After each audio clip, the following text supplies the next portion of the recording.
All right, hello and welcome everyone to the Financial Summit channel. We are back on an awesome week. Man, what a pump we're having on this Monday morning.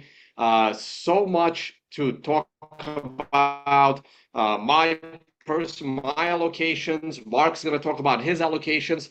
And yeah, this is playing out exactly as I expected. Mark, the last time we did the show, I was unreasonably bullish. That's the last time you and I did this show. The last time I did the show on this channel with Matt McGregor, that was Friday. I was also unreasonably bullish, and I just needed a couple of more confirmations to actually allocate my funds. And all that happened this morning. This is one of the reasons why the show is late. And also, Matt's partying it up based on how his trading went earlier today for him during the day. And he may jump on the show. It's past midnight for him over in Japan. He may join the show for a minute to talk about that black box trade that they had. We're probably gonna get a lot of views. Let me see how many views do we have right now. We have over 100 watching us already, which is awesome. Please like, share, help us boost through the algorithm right now. And I am super ecstatic on the price. Mark, should I do my charts first and then we'll hand it off to you? Whatever you want. Yeah, let's do yours. All right, let's do it because I do want to talk about my allocations. Hope everyone can see the screen share right now.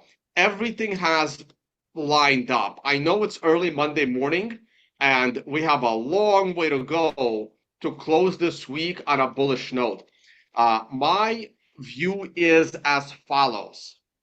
The odds that this week ends up being like a massive up candle, something on par with the week of July 15. The week of July 15 was a $7,500 week. I think the chances that this week is going to be a $7,000 upswing, which would pretty much take us to the purple line that I have right here. This purple line is sitting at the all-time high close of $71,000.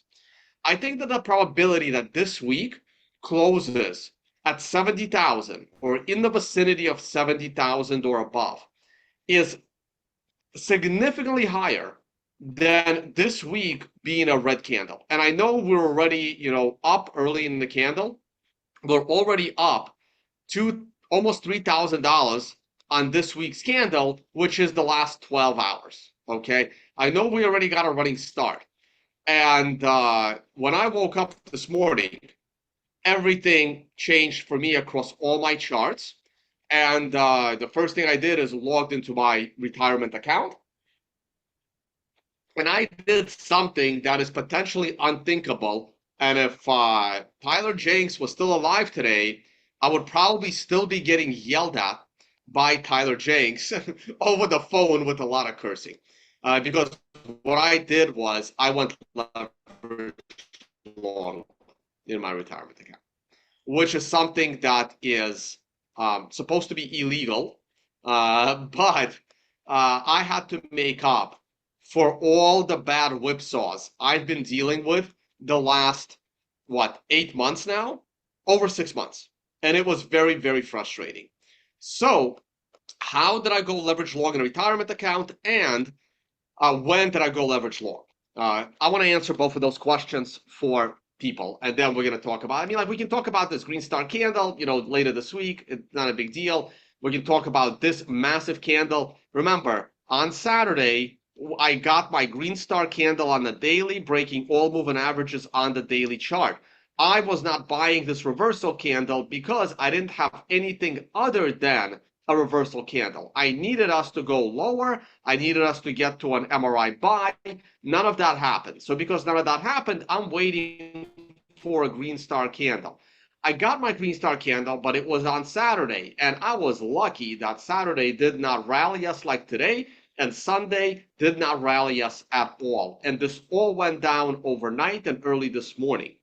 Now, the real test is the most recent swing high and a close above that recent swing high. But we were getting above the prior swing high, and this gets me what I like to refer to as the spitting distance of an actual breakout. And that is enough for me to enter bullish trades because I am at this point, once Bitcoin starts breaking 64 and a half, I am now 80 to 90% confident that we are going to take out the prior swing high at 66,000. So let's zoom in further.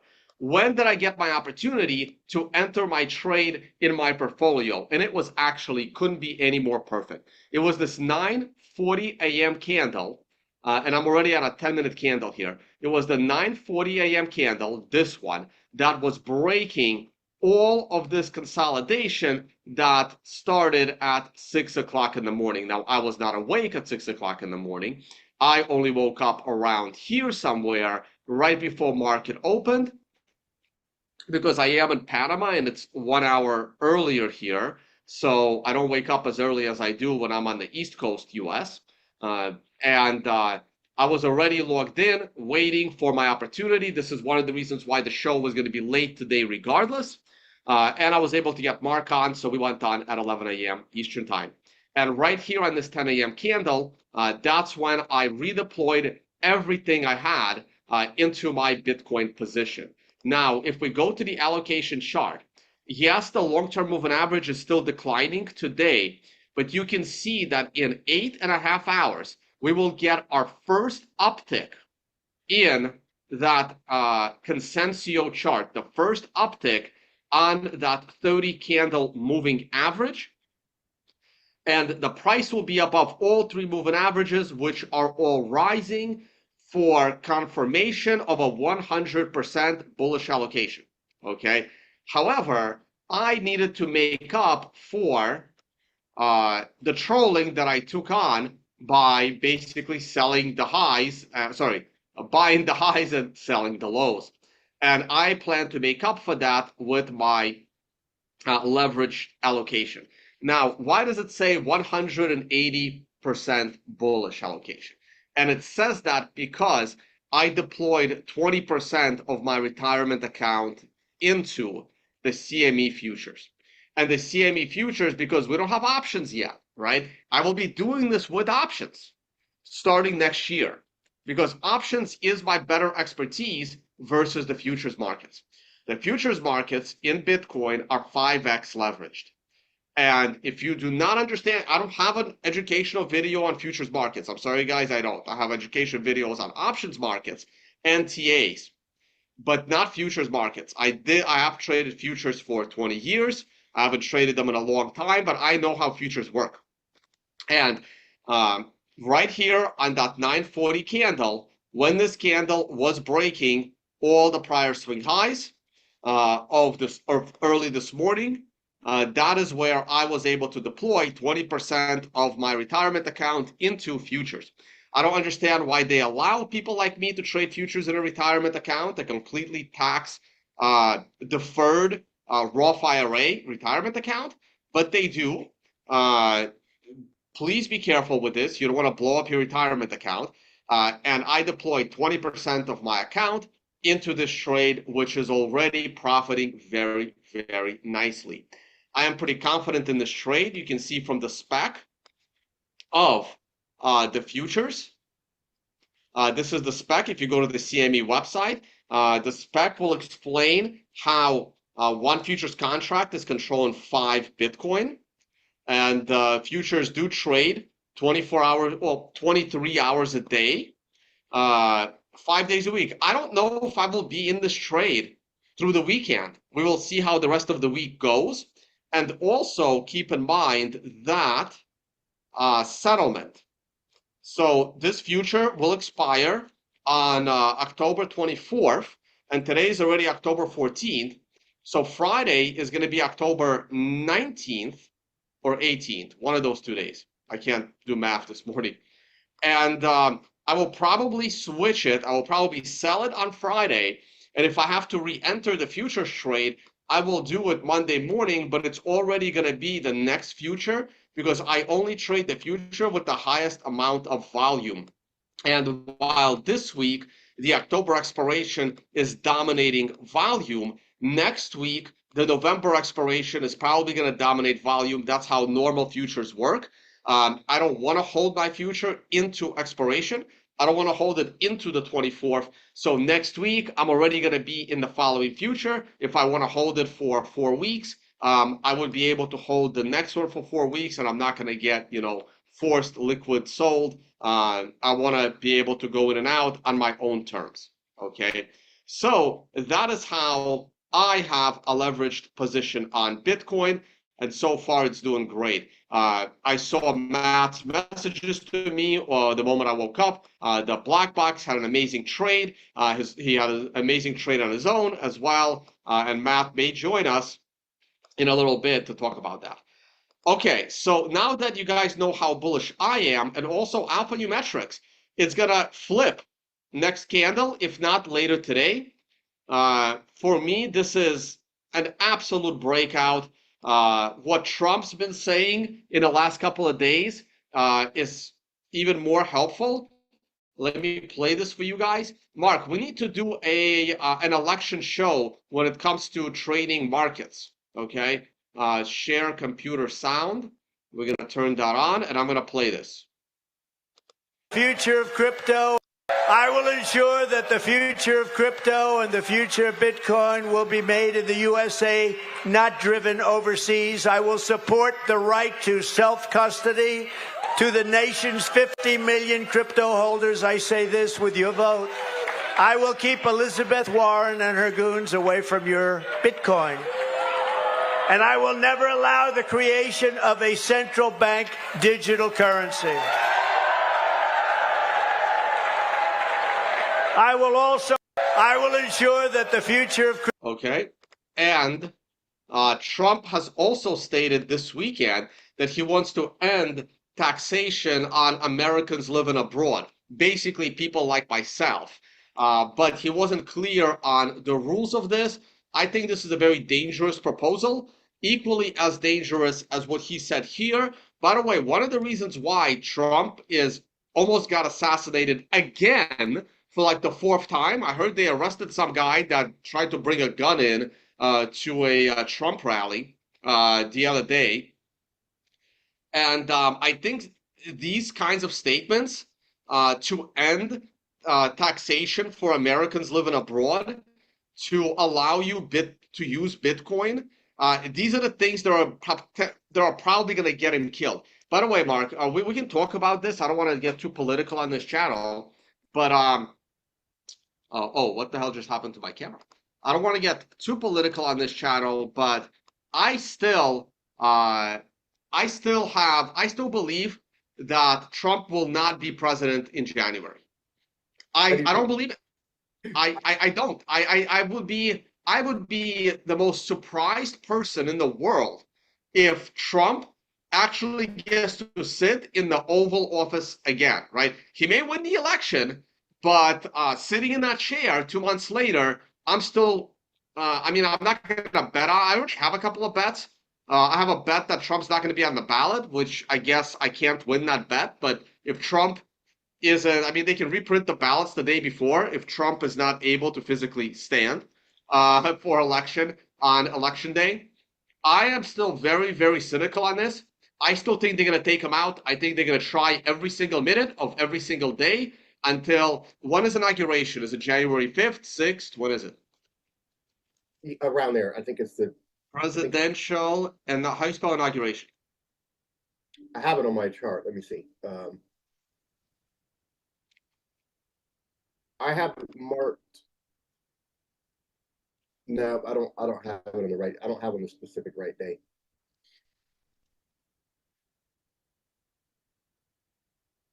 But you're right. It's a 24. January 20th. There it is. January 20th, right? So that's a lot of days, man. That's a lot of days to take Trump out. Yeah. I mean, I'm still very skeptical. I'll believe it when I see it, Well, just the statement of not allowing a central bank digital currency alone. That's a dude. take out the whole cryptocurrency, take out Bitcoin. Just that statement alone is very dangerous to make so publicly. Every other statement Trump makes can potentially be the reason to take him out.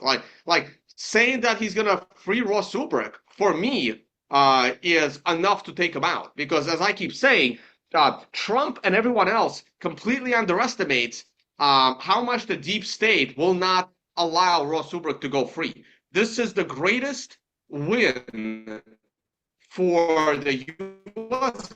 government since Al Capone. You know, people can have their own personal political opinions on, you know, a person's character, which it can be questionable, of course. But one thing that I consider right now is there's no way that he isn't aware of his life being in danger every single time he's in public. And the same with Robert Kennedy Jr. Like whatever it is in their humanity is allowing them to stand in an incredibly public stage and put their life literally on the line. I mean, you know, people might laugh at that or not, or disagree with me, but that's just a cold hard fact. Like they. All right, Mark. I'm being told by our producer that let's get back to TA. But these Trump statements is what's pumping Bitcoin right now.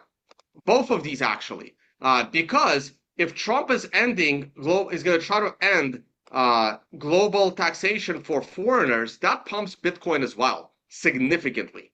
These are very, very bullish statements.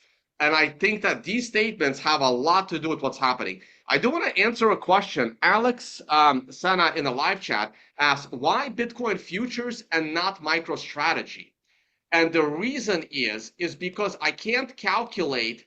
It's a silly reason, but because I am doing this show this morning, every morning, I'm able to calculate what kind of leverage I have on my Bitcoin. And I can't do this if I enter 20% of my account into MSTR. This is not calculatable. Right now, I know I'm 180% bullish Bitcoin based on how much money I have in the futures and based on how much money I have in the Bitcoin ETF.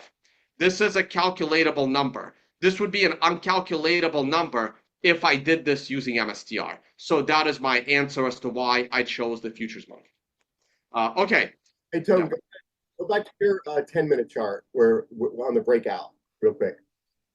Yeah. Oh, well, a second. And here is here it is. Here are all the Bitcoin ETFs. Here's the 10-minute chart of the CME futures. And this is where I entered. I wasn't really paying attention to the price as much as I just smashed market buy, but it happened somewhere between 65,300 and I know I didn't buy the top of that candle. So it happened somewhere around 65,350.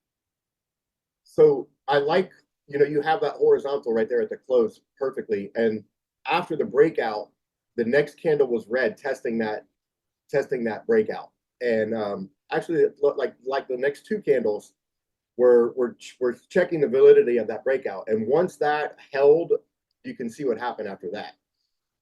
Yep. So you could have bought that drop of that support as well, but you had that marked perfectly. What time frame was that? That was a 10-minute. That was a 10-minute. Yeah, someone's asking why not MSTX. I have no idea what the hell this is. I don't know what kind of liquidity this has. I don't mess around with leveraged ETFs. I hate them.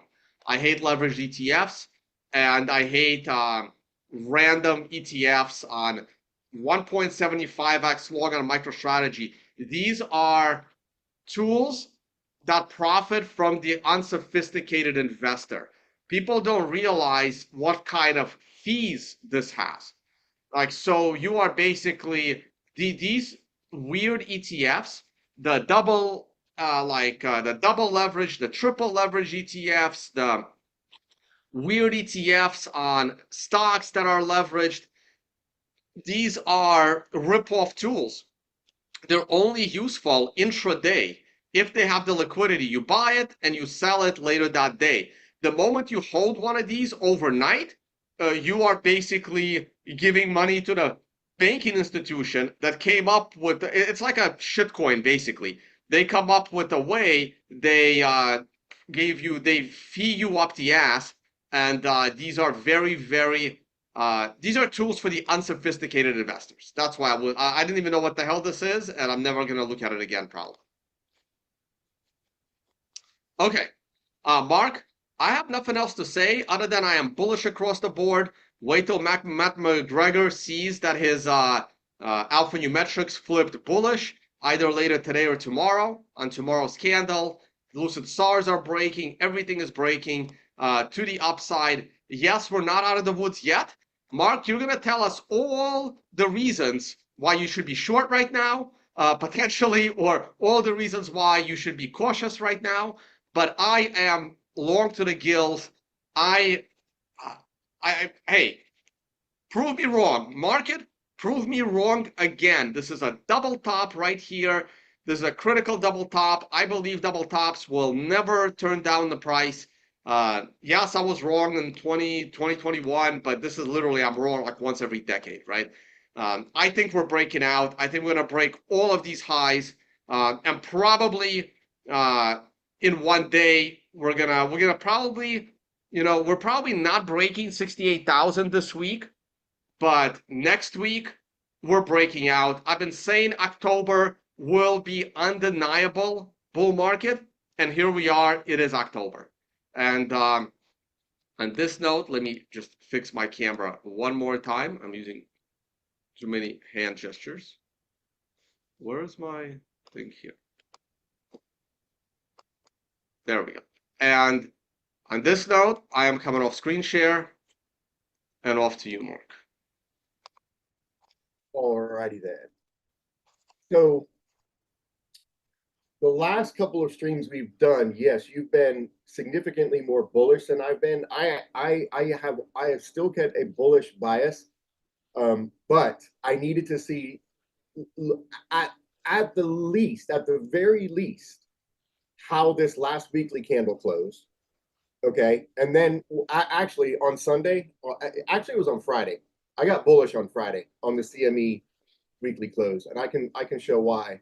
But once this candle closed yesterday, I flipped pretty damn bullish, pretty damn fast, and I'll explain why. Because there are some incredibly significant signals coming off of this weekly close. The first thing is 1, 2, 3, 4 consecutive candles closed back above the weekly mid Bollinger Band, the mean. That is huge. As you can see, ever since this top, Bitcoin has not been able to sustain more than 1 or 2 closes above the mid band. Once it was lost right here, which was June 17th. So since the middle of June, since the summer, Bitcoin has struggled to maintain. Here's a close above, a close above. This is why, I hear Fiboswani talk all the time about 3 settles. And I totally agree. Like when it comes to looking at key moving averages or key Fibonacci's, being patient and waiting for those consecutive closes, huge. And sometimes I want to see 4, even more so. But 3 is usually pretty good. So here, this candle closing red kept me cautious. However, it was still a 3rd candle closed above the mid band. I needed to see this last week bullish. If this current candle, the last candle had closed back below, let's say $61,000, I still would have been looking for 54K. That is currently off the table for 2 reasons. Because of the 4 closes above, and as you can see right here, the yellow 21 has crossed the mid band. So what does that mean? The mean of the Bollinger Bands, I have set at 18 simple moving average, 18 SMA. So now we've got a 21 EMA showing momentum and crossing back above the 18. Typically, the larger number you want below, but when you're talking about the 21 EMA, you want that above the mid Bollinger Band if you want momentum on the time frame. This works on every single time frame. You can look at it on the 1-minute chart, and it's going to be the same rule. So we have been looking at 2 periods, at least I have, but Tone and I have kind of discussed, okay, there is some rhyming, there are similarities coming out of this summer's consolidation. And lo and behold, mid-October, October 16th, finally got that push above the band, but it was the cross right here that took place at the end of October. And then once you get now this is mega bullish. When you get a candle closing above the top of the band with the cross in place, higher highs. That's all that it's considering. Now, you can see right here, the price is suspended. I'm almost certain when I put the 8 EMA, oh, it was actually the 3. It would have been the 3. That, when I see that, there you go. That is powerful. When you've got the 3 EMA holding closes, that is showing a ton of momentum. So now, with that, adding that moving average, we've got that moving average is sitting at 63.6.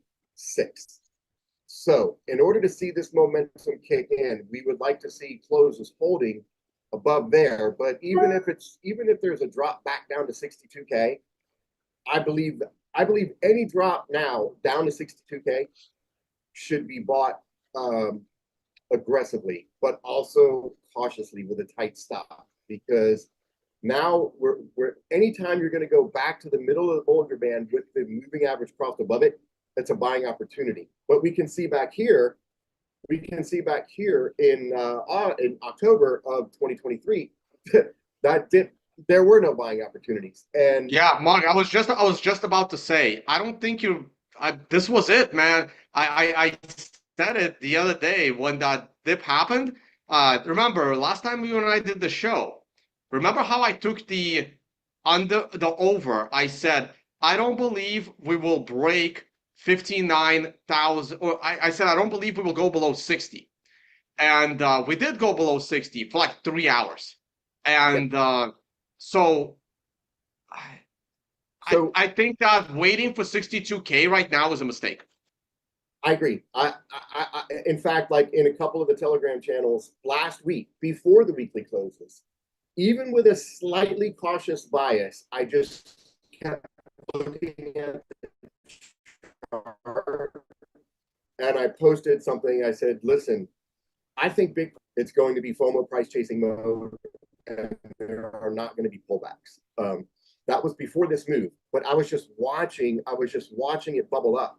And the thing that still just keeps me so mega bullish is if I just take off, we don't need any moving averages. We don't need anything. I just keep looking at this cup and handle right here. And it is so massive and it has been developing for so long. And this is just such a clear wedge pattern as the handle. I'm like, this, maybe the price does go back to 52K. I don't care. I do not care, because this is going to break to the upside and it is going to be powerful. We've talked about this in the prior chat live streams, but just the broadening wedge, the descending wedge alone is targeting around 90K. Okay.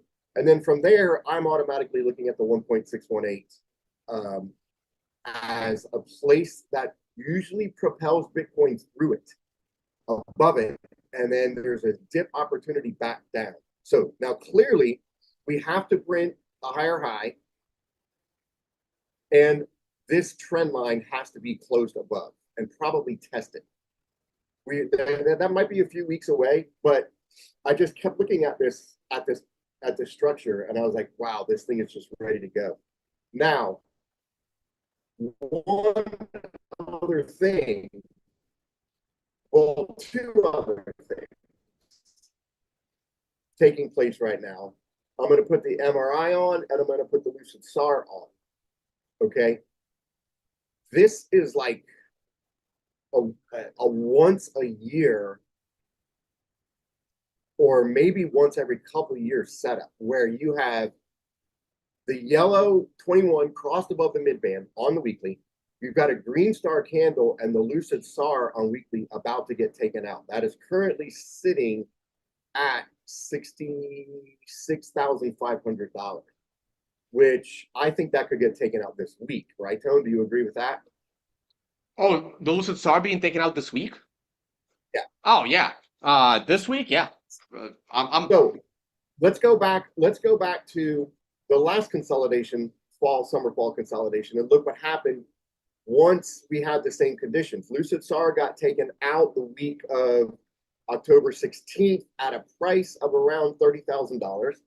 And then we've got the yellow 21 crossed above. So basically, that signal of taking out the Lucid SAR at the end of this consolidation took the price from $30,000 to, at minimum, $45,000 without a pullback of any kind of significance.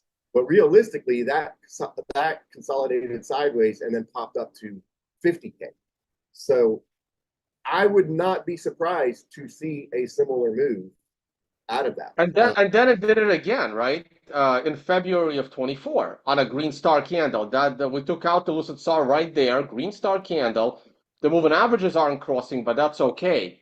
And here's the thing, right? I hate it when the Lucid SAR is taken out at the top of an unreasonable candle that breaks the all-time high. So the Lucid SAR that got taken out back in June of 23 is a really bad one. Like I don't want to buy at the top of that candle.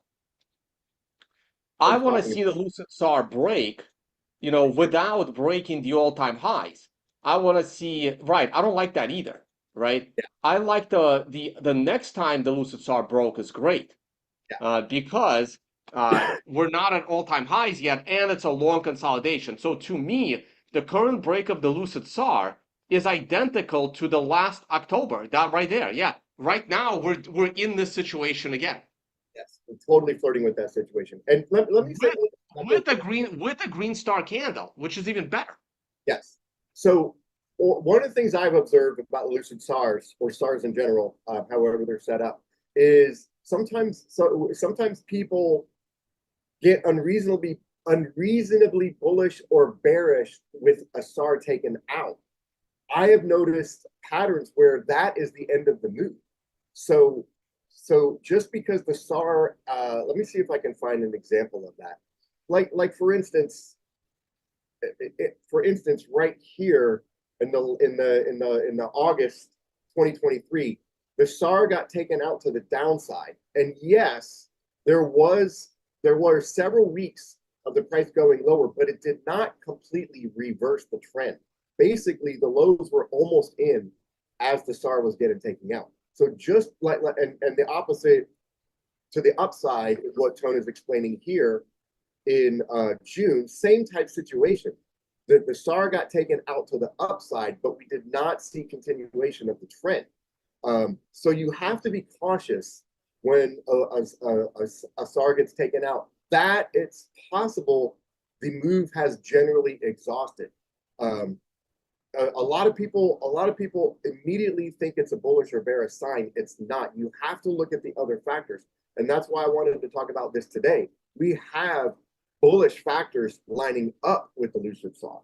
Like the SAR is at the area of the breakout. It's not at the top of a move with a green star candle and these these moving averages cross perfectly. So it's a perfect storm. It's an absolute perfect storm from a technical setup. Now the other period, I've been looking at this as rhyming with two other periods in recent Bitcoin history. Okay. Now, Tone, you said you don't think we could see 62K again. Well, I do agree with that. But let's just take a look at a scenario where Bitcoin offered one more dip. So now I've been looking at this summer consolidation also as rhyming with the 28K lows off of 69K. It's more like last October. It is. Okay, so Mark, let's be specific here. You are looking at summer of 21 consolidation at the low where Bitcoin fell from 64,000 down to 30. Down to 28, 30K. Correct. So now it was set up a little bit differently because we got the green star candle early before price was anywhere near getting bullish, but then Here we go, 1, 2, 3 closes above the mid band, bullish. Then we've got the moving averages crossed, bullish, and now we have the yellow 21 set up. So now in my system, when the yellow and the orange are above the mid band, there's a very high probability the price is going to the top band. I would say I haven't like back tested this.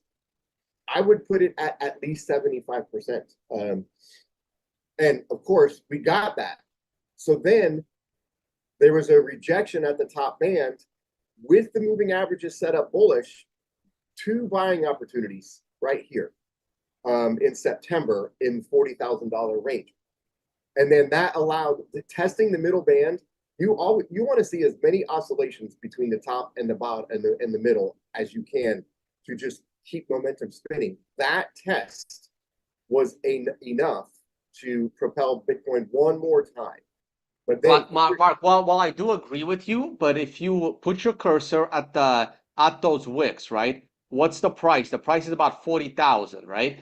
But if you put your cursor at the top of the other candles to your left, right, that is over 50,000. And the problem is those, if you go back to the green star candle or the candle after the green star to the left, where you're breaking the lucid SAR, that is happening at about $40,000, right? That candle. So waiting for a dip back to 40 when the price is breaking 50 makes people buy at 50. And I totally agree. I'm just saying, so if we were to equate a similar move there, this is not what I believe is going to happen, but I'm just saying it is something to consider, because right now, look, we've got the bullish setup. I am not looking at $62,000.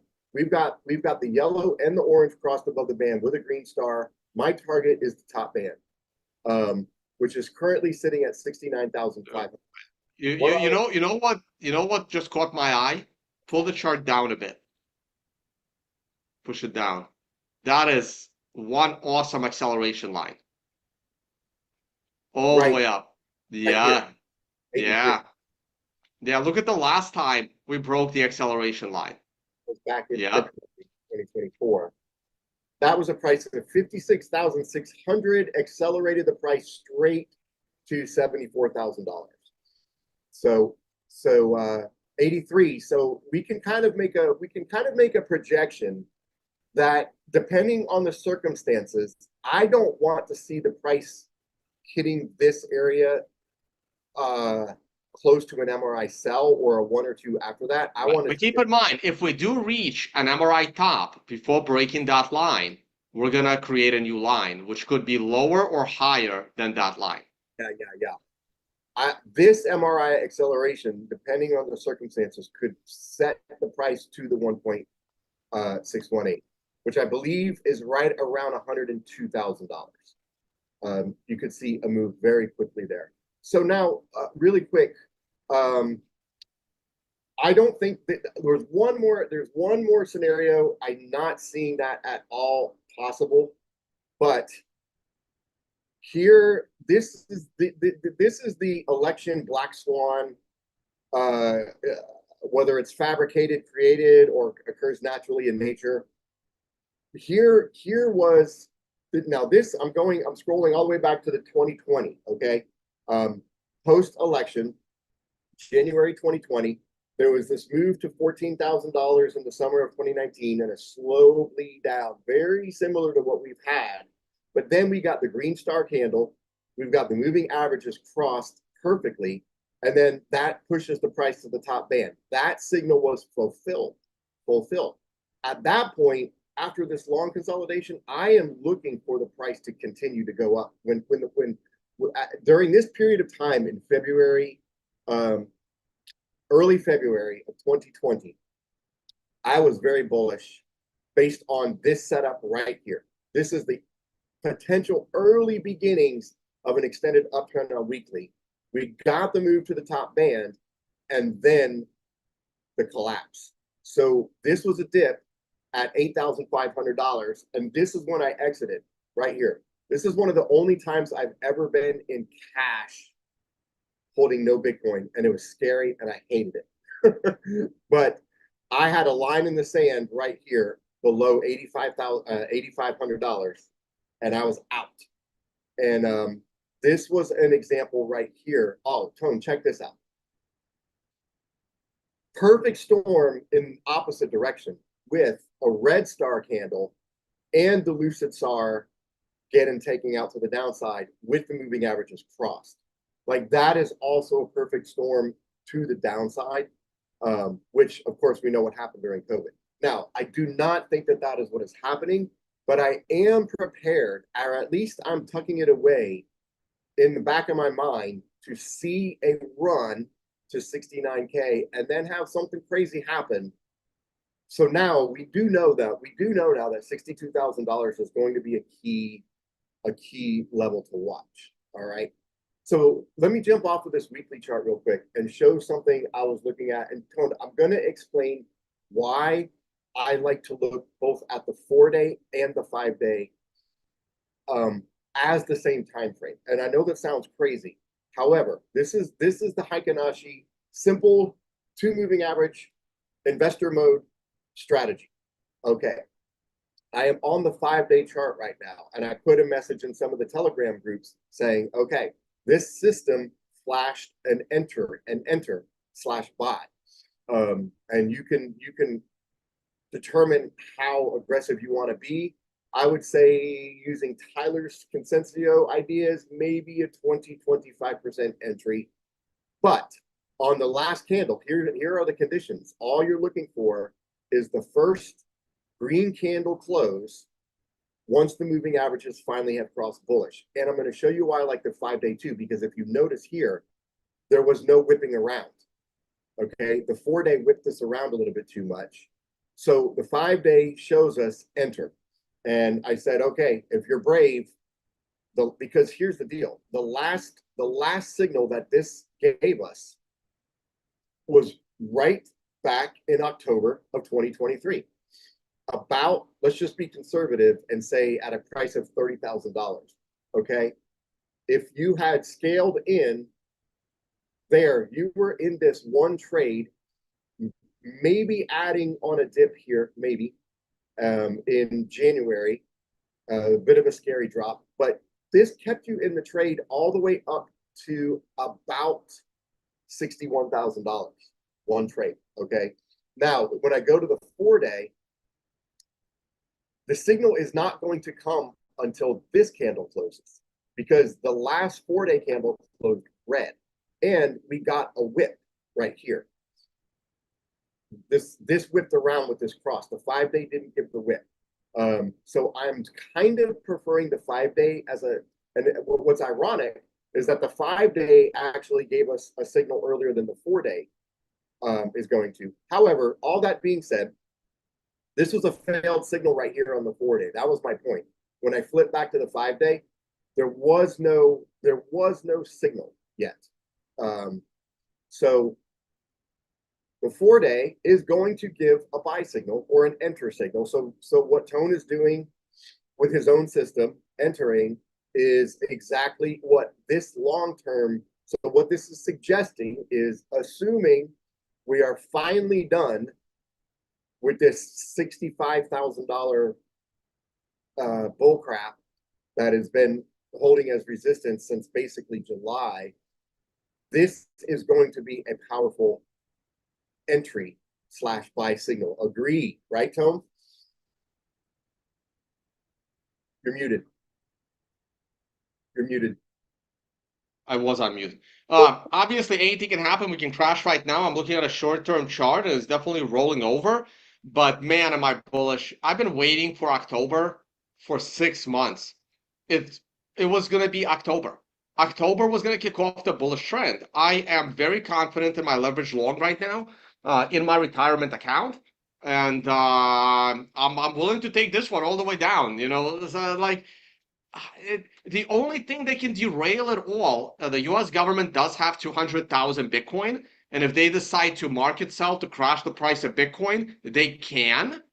But then what? You know, it's becoming harder and harder for the government to confiscate Bitcoin from people. People are getting smarter and they're protecting their Bitcoin. It is. Okay, so now I am on the MSR chart, and I flipped to the hourly. I believe we might have discussed this on the last stream, but maybe not. And this is a very classic MSR setup, which I did buy this with spot and no leverage. I was just adding onto my spot with a buy the dip strategy. So with this setup, it is showing exhaustion. If you can see, the sky is changing colors. It starts here, it goes to the light, it goes to the dark. So the hourly is getting a little ripe. However, when the price drops down into this range, anywhere near the blue dotted line called the buoy, and especially down here with the sky dropping, we call this a sky squeeze. That's what Tyler Socrates named it. You can take a gamble and a risk because there is a high probability the price is going to get pulled up to at least here, right? And what we saw is that Mark, try not to say here. Always say the price. So this dip, this entry was anywhere between 59,700 down to 59.1. And yes, you got this one push down that could have stopped people out. But if you're not going with any kind of high leverage and you're just trying to get a very, very low risk, low time frame dip, this was perfect. This basically took the price from $59,000 straight up to $63,000. That was a massive move. Then we can see a drop. Ignore all my mess of moving averages. All we're looking for at this point is this is the next dip at the beach at 62K. Now, massive propel up to, this is a take profit area in the sky, right? So where are we on the MRI on the hourly?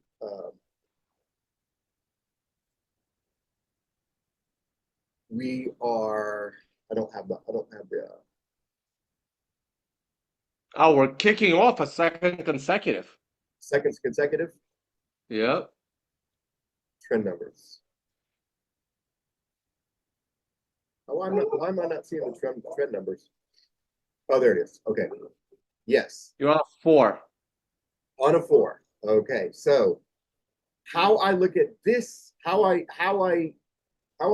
use this indicator at this point on this time frame is we are on an MRI 4, suggesting Right, and also the green star would have come 2 candles ago. Yeah, the green star would have been on the 2. You don't have them turned on, but it would have been on the 2.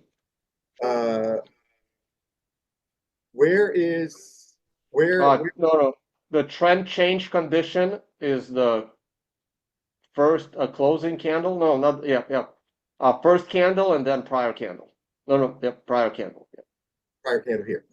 Yeah.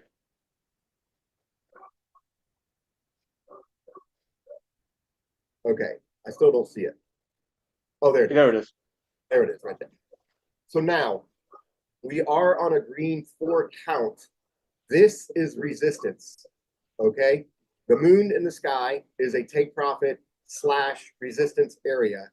If hourly begins to close above $66,100, we are going to look for perhaps this MRI count to bring the price up to 67.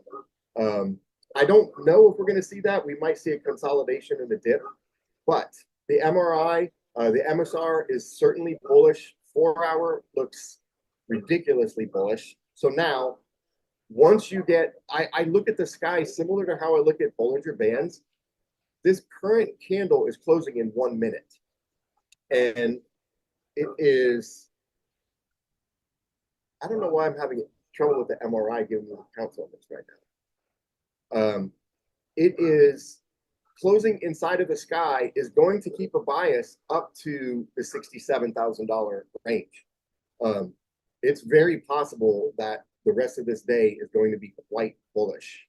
What do you think? What do you think the probability of this 4-hour MRI count bringing the price up to the 67K range or close to it? Very, very possible. Very, like today, you mean, right? By tomorrow's candle? Yeah. I think 67 is in play. I think 67 by this time tomorrow, 67 is very, very possible. I'm gonna give that more than 50% right now. Okay, so now this indicator is showing us perfectly the red dotted. I'm now on the 12-hour chart. The red dotted is an area of very, very strong resistance. This is called the marker. And as you can see, it's working perfectly. So we've got the price in the sky on the 4-hour chart. However, it is being resisted by this marker. So if this current 12-hour candle, which is going to end at the daily close, settles above, let's just say 66.2, then I do think we will see the price continue up. But it's definitely running into some resistance on lower time frames. The hourly showed it, the 4-hour showed it, and now the 12-hour showed it. So we shall see. The oscillators will tell us if it's bullish. One other thing I wanted to revisit, Tone, is your beloved Wyckoff. Oh God. This is perfect. This is textbook, in my opinion. So volume spike on the spring. As Tone was mentioning, I was giving some consideration back here in July 4th, the drop down to 54K as a potential spring, potential. But this volume didn't look any different from anything else that had been going on there. So once we got this push down to 50K with this volume spike, I began to get a little bit more convinced. This drop right here to 57K, 58K was what we look at as a test. And now up here could also be a test. The drop that we just had down to 59K is a higher low. Once the price starts breaking out of these areas, this is right in this area between the price of $69,000 up to 72.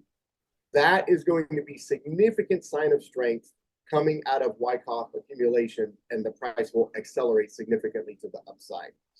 And our 2-month chart will give us the same idea.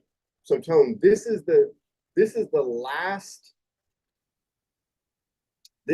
very last bullish thing that I look for to accelerate the bull market. And we have a chance at it at the end of October. This is the 2-month chart. And what I am going to be looking for is October to close above $72,000. Okay. Why? Because back in 2016, taking out the Lucid SAR, we've got the yellow moving average crossed back above the middle Bollinger Band, and we're closing above the top band. That first close above the top band took place November 1, 2016, at a price of, let's call it $1,000. That basically took the price from $1,000 to $5,000 before any kind of significant drop. And then actually we know what happened after that. Back in 2020, same condition. We got the yellow moving average crossed above the mid band. First close above, that took place at $28,000. Price literally doubled, and then some, in 2 candles. Okay, so this suggests we've got the same scenario, and this orange moving average. Once this top confirmed in March, the shooting star topped by kind of taking out the low. At that point, I had a very high probability that the orange was going to get tested, and we can see 2 perfect tests. This is exactly what you want to see on any time frame. So now we can project that if the 2-month chart closes October above $72,000, it is possible to have the price double. It sounds insane to say that, but double by early 2025. We would be looking in the $150,000 range right here. And however, That signal is not going to get activated until this mess of resistance is finally dealt with. All of these wicks on the last four, let's call it 4 candles. These wicks start at $64,000 and they spike up to around $70,000, a little bit higher. So closing this month, this 2-month candle above 72K, bullish. So Tony, Hey, Mark, does it only have 2 weeks to go, or does it have 6 weeks to go? Which one? 17 days to go. Okay, so this candle is the monthly. This is the 2-month closing coming up in October. Yeah, it could give you a green star candle when that candle closes. If you go to the 1-month candle, next month we'll have a green star candle as well. I'm really liking this 1 month. We had a 1 to 4 candle correction, perfectly timed with the MRI. Yes, there was a red star, but so what? The 1 to 4 candle correction takes precedence, especially when you get this massive wick on the red star candle.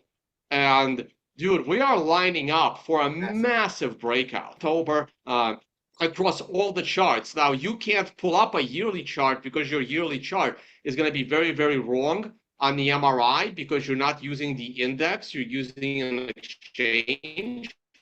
So you are like 2 years behind. But if you pull up the exchange, well, yeah, BLX would work as well, or TradingView, and then you put the MRI on that on a yearly chart. Oh no, this is different. No, it's Bitstamp as well. There you go, this one. And if you drop the Bollinger Bands because they're distorting everything, yep, and you turn the MRI on, this is as perfect as it gets, man. Hold on a second. Let me zoom out a little bit. I was looking at this earlier this morning. I was looking at the yearly. So above 46,500 will give the highest yearly close ever. Above, finishing December above, this all-time high, 74K, is going to give it the high. Now, look, you have right here an MRI acceleration cone at 111 on a green star. 5-6 year Right. bull run. Right. It's not going to be as fast as the ones prior, but man, this is. I don't think we're going to get massive candles like we had, in 2017 or 2013. I don't think we're going to get candles like that. But I mean, this yearly chart looks like it's ready to start moving. Let me put this on monthly and get rid of all this other stuff, because it is interesting. I have had this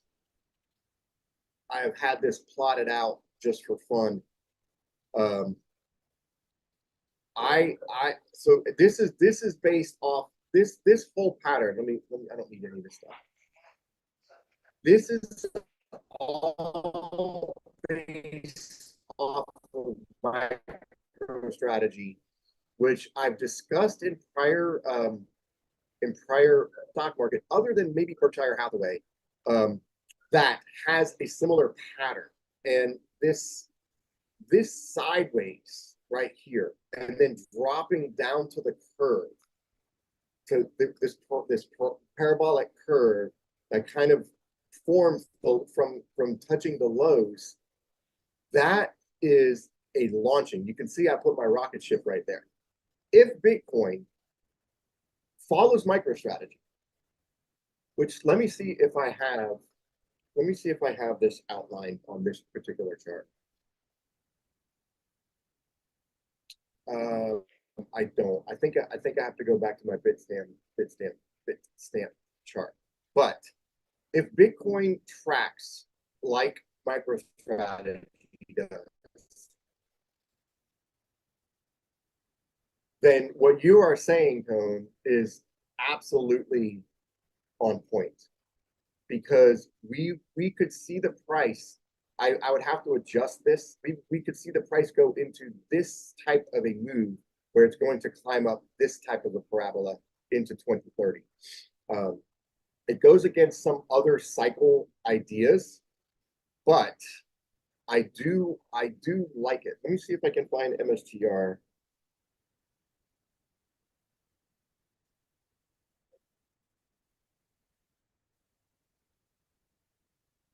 And if I have it, I don't know where I have that. Well, I can just do this really quickly. If I zoom out on MicroStrategy, kind of from these 2002 lows, okay? Actually, why does this chart look so weird to me?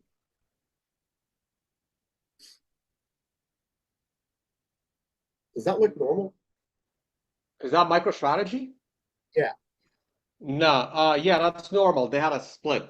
They had a stock split. So your all of your Fibonacci's are wrong because of a stock split. Okay. Yeah, this is baffling because what I've been looking at with MicroStrategy is this. Yeah, it sucks that TA doesn't adjust when a stock splits on the charts. Right here. MicroStrategy had this similar curve right here, and you can see, so you can see what happened to the price once it bounced off, like we are looking at with. Yeah, I don't know if I would compare the two, right? Because prior to 2020, MicroStrategy had nothing to do with Bitcoin. So I think it's unfair to compare them because if MicroStrategy never bought any Bitcoin, that stock would still be like $15, right? It would have never pumped at all. Yeah, but I'm an idiot. It's not MicroStrategy. I just had MicroStrategy on the brain. This is the. Oh, that's better. That's better. You meant Microsoft. I knew it was not. It was not. It was not connecting with my brain.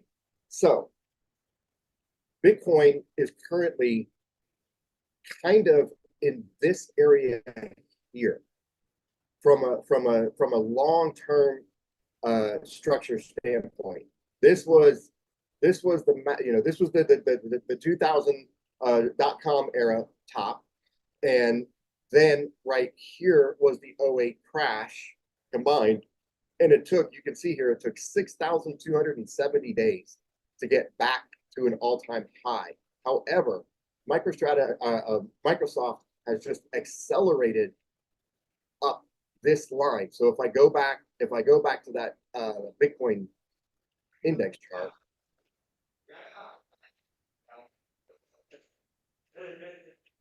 and get the rockets to show up, this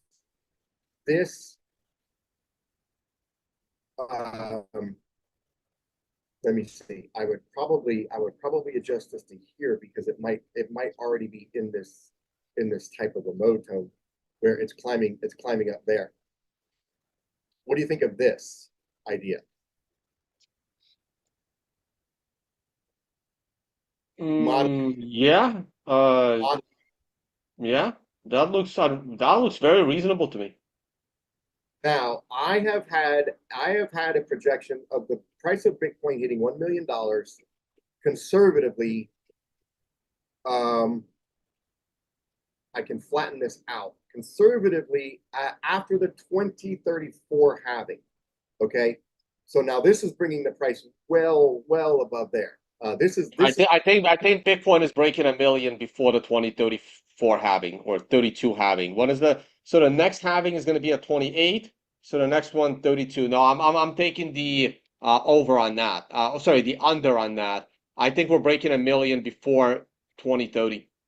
Okay, here is the next halving, Mayish 2028.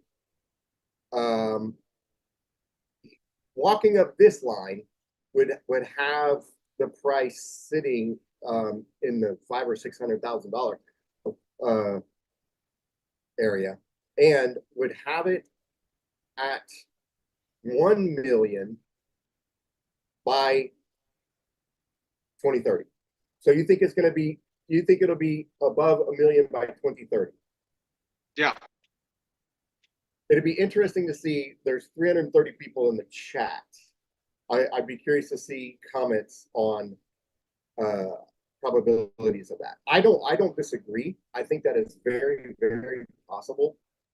I'm just a little bit more conservative, and I think looking into after the 20, so the next halving after that is 2032. That's my time. That's my time frame. 2032, 2033.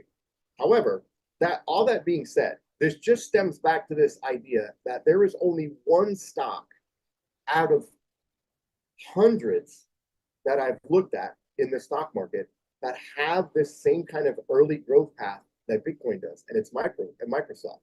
It's the only stock that I found, except I think I might have this marked on Berkshire. If I can find it.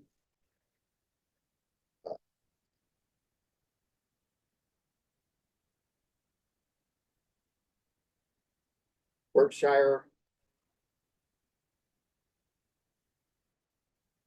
It might be Berk B. Wow. That actually just goes straight up.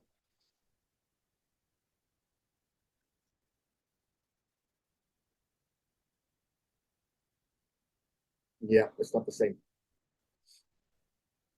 It's not the same. Oh, there it is. It is the same. Okay. Oh, yeah. So check this out, Tone.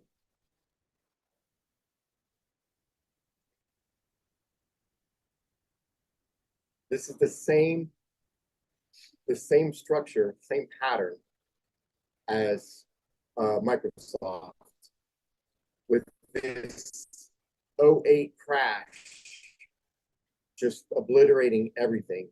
And then we can see what Berkshire has done since 2008, and it's continuing to walk up this parabolic curve. So here is our bullish, long-term, years, decade-long bullish structure, which very easily can take it to $1 million right here. Now, I will say, right, if Trump is president for the next 4 years, that significantly increases the probability of Bitcoin breaking 1 million, even while Trump is president for 4 years. Yeah. Not to mention, again, this is a big if, Trump being president and his vice president then becoming president after, right? And his vice president is also pretty libertarian.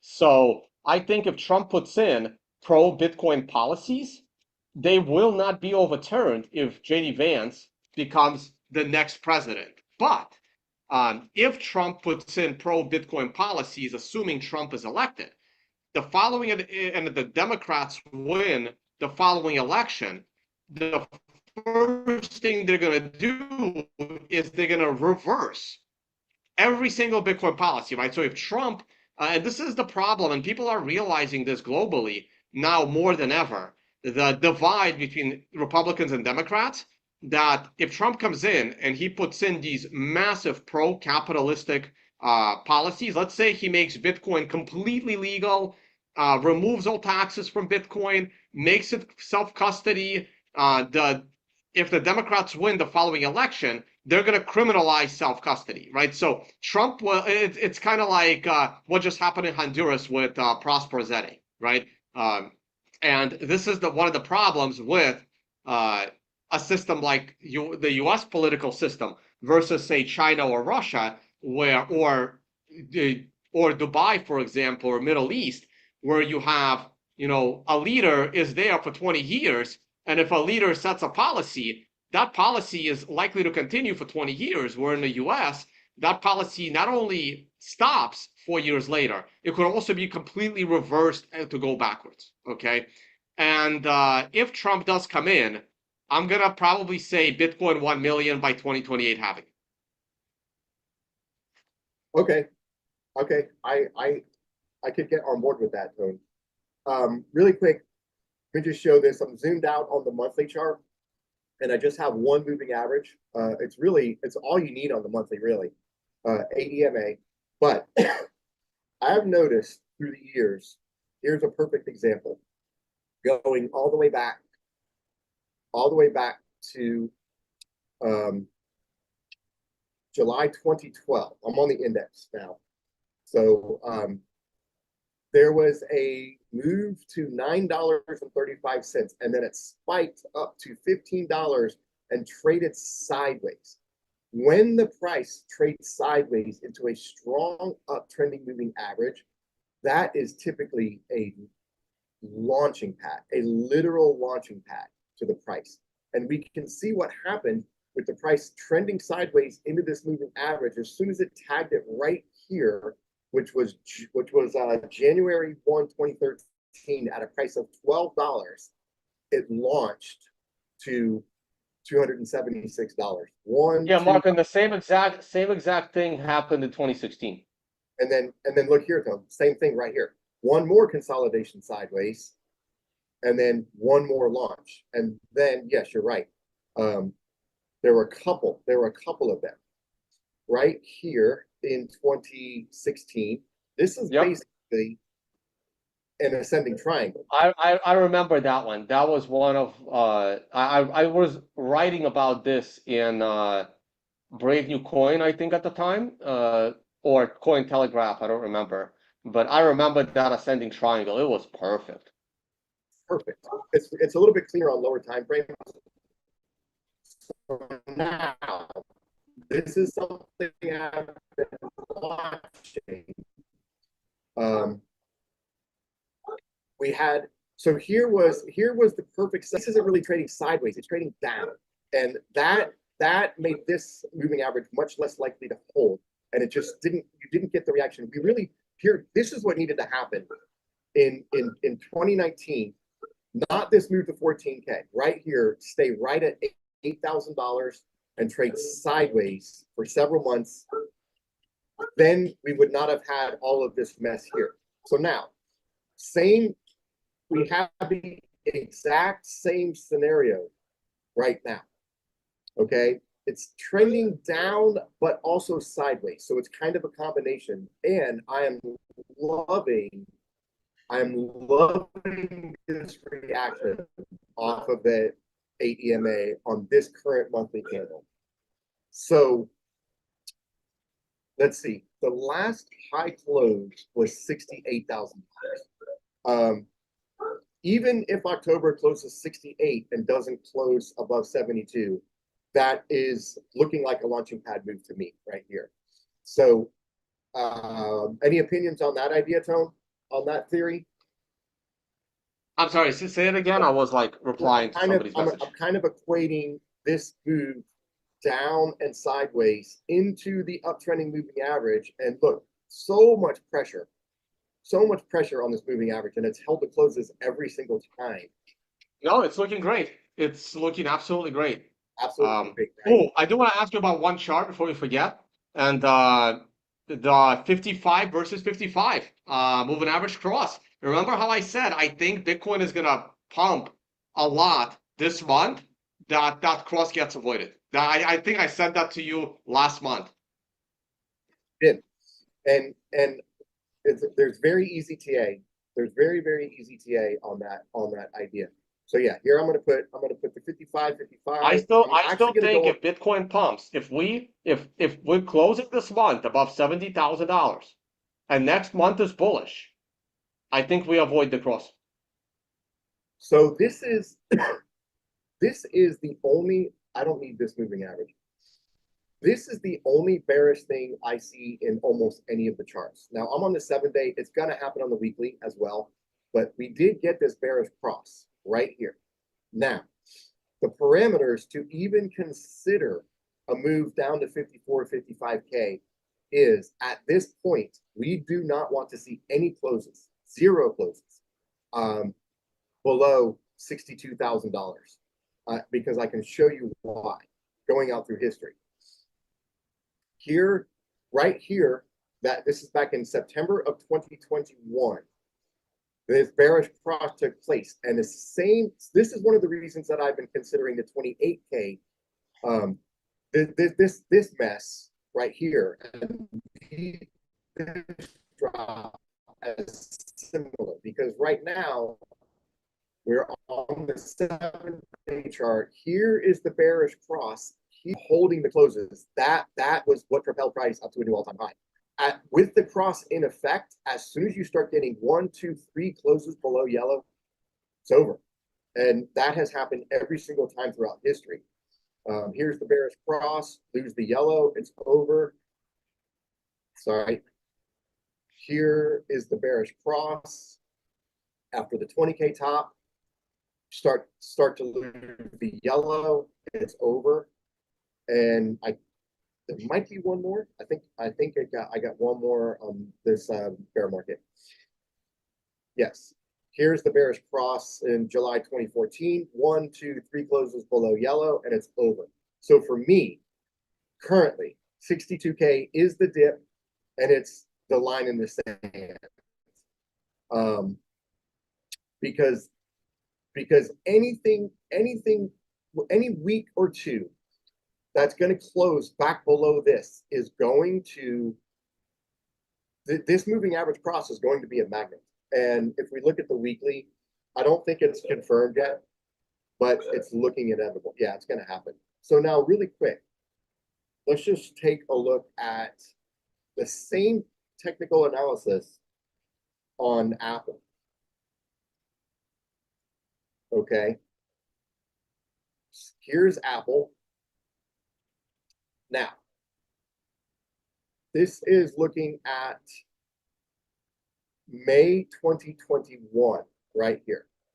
We've got the bearish cross. The 55 EMA has crossed below. However, the yellow is holding closes. There's this was really all-time high, all-time high, all-time high. And then this cross right here, however, pulled the price down to it. So Apple currently with this is completely bullish. We've got the 55 EMA above the SMA, price well above. It looks like maybe the 8 EMA might be holding. Yeah. Okay. So this analysis works on anything. I don't know. Let's just take a look at GE, see what that does.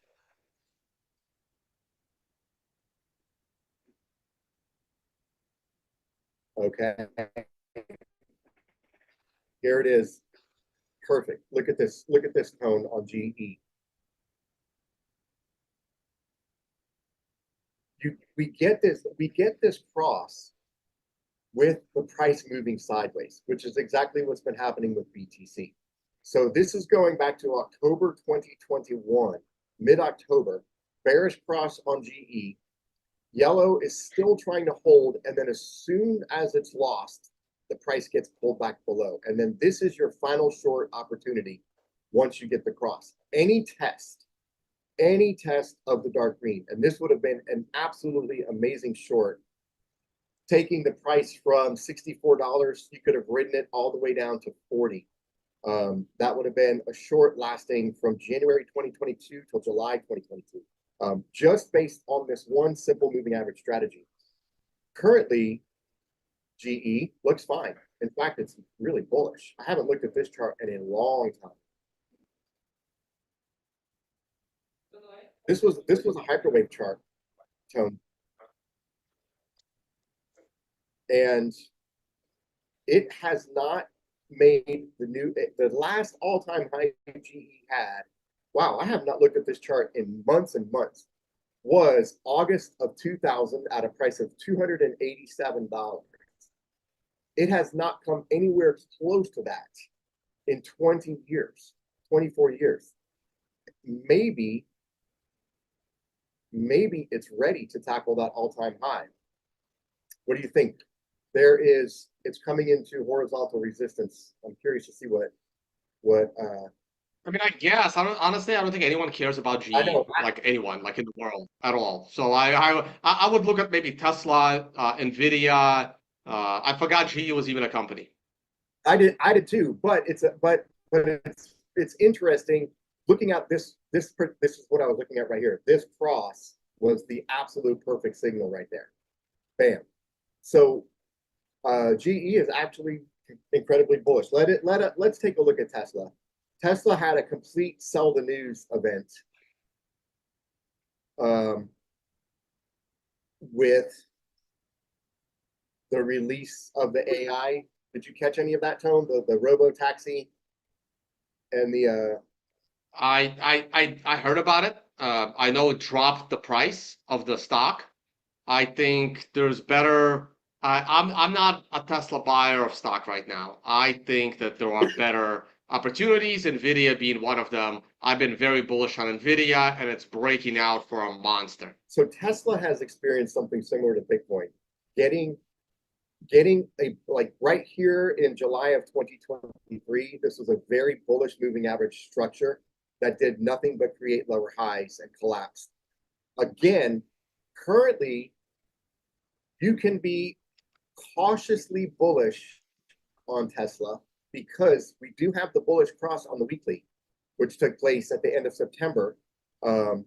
However, any closes back below $208, and I would exit Tesla. But this is a buy the dip right here.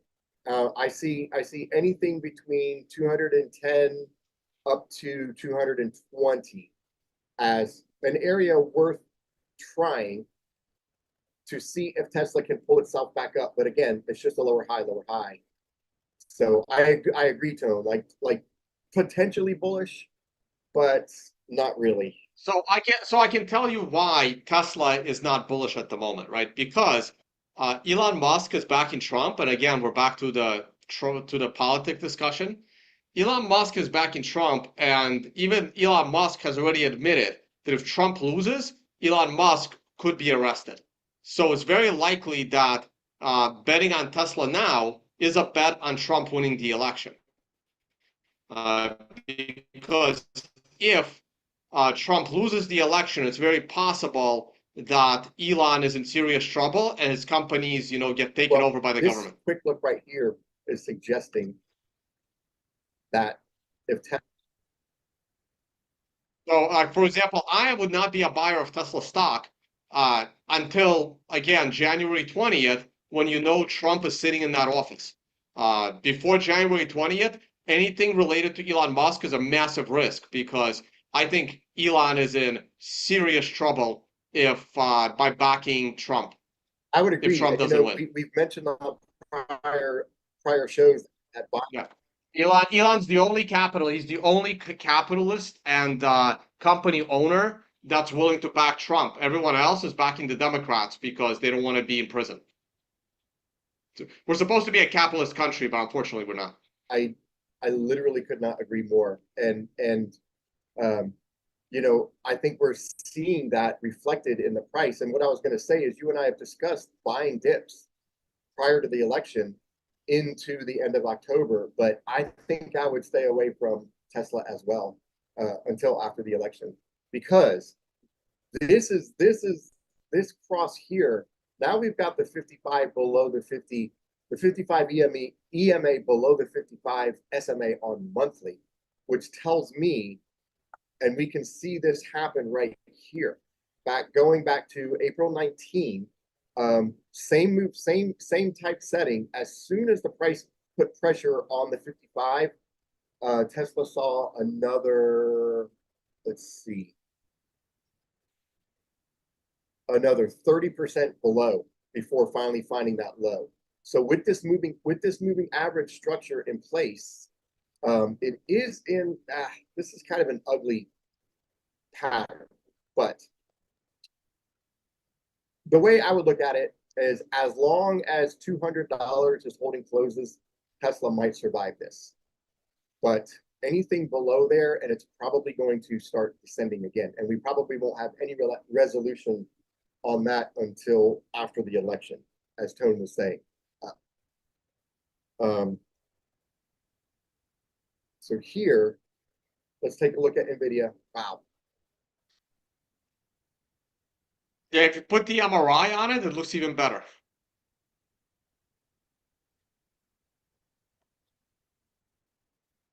Wow. Okay, hold on. Let me get rid of this. Okay, so in 17 days, NVIDIA is going to looking to close the highest monthly close on a green star candle. And it's not, yeah, I guess it is the 8 EMA that's holding the closes. Right. I mean, you shouldn't zoom in like that, right? Because you're taking out the y-axis and the x-axis. Yeah, I'll just Yeah, zoom in normally, right? It's literally repeating what it did in October of 2023. October, where? October 23. You're in December 22. Right here. Yeah. Oh, and look at this. This is the same. This is that move that I'm talking about. You've got the uptrending moving average, you've got the MRI top, and it dropped right into the moving average, launching the price. So what we are seeing with NVIDIA right now is another price launch as it traded sideways into the moving average. This moving average is going to rise, and it's going to look like it's in history. This moving average is probably going to rise significantly on the next close, and it's going to look like this current candle tested it. But it doesn't matter. 2, 3, 4 into the moving average. I think the price is going to get launched into this MRI acceleration, right? Yeah, again, look, it's repeating 1 year ago. It's same thing. You know, that acceleration was fairly high, and we broke it on that green star candle, and then it was like off to the next MRI. Right This time, we're gonna go into a second consecutive MRI top, and all of this got started on a perfect MRI Okay, chart. let me explain something that I've observed about the MRI and see what Tone if Tone agrees. Here, what Tone is talking about, I'll zoom in a little bit more, is this period right here. This is August. So one to four candle correction of the MRI top. And then when you add the idea of the moving average bounce to it, and then you throw the green star candle on it with the MRI accelerator, that's a perfect storm. Like that is a setup that just only comes very, very rarely, and NVIDIA has it again right now. So to be looking for a move up to 170 and higher currently is not unreasonable at all. But in fact, I would say it's probable. Let's see, RSI, nowhere near. It's at 85. It's got plenty of room. The price can go so significantly higher just with the RSI sitting at 85 up to 90. Now there is an interesting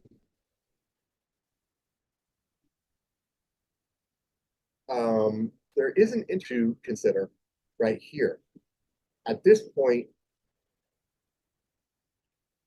the monthly RSI, even in the most conservative view, it's breaking out above. So a monthly RSI trending above 88, I believe, will accelerate NVIDIA significantly. Maybe we can check back on this when NVIDIA's price starts to get close to that to the acceleration.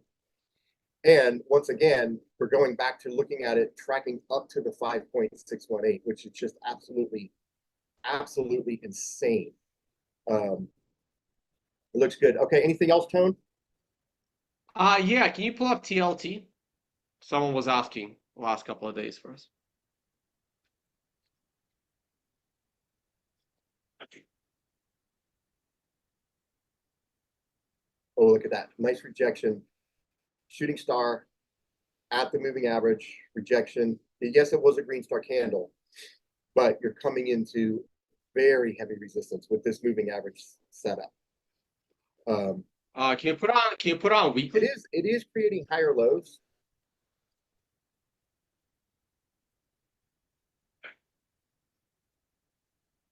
Mm. Wow, look at those MRIs, man. Mm. And at the end of last year, the buy and the sell. At the end of last year. Oh, 2023. Buy, sell. Right? And Mm-hmm. this, I'm always fascinated by these moving averages, Tone, because here this is actually setting up bullish. You're getting the EMA cross back above. However, this rejection right here is not what you want to see. You would wanted to have seen this trending above 100 in 2023. And then, but yeah, here is a swing failure right here. Yeah, I'm bearish here. Yeah, I am too. I mean that. I mean, Can you throw it on? Can you throw it on daily? yeah. Let me see really quick.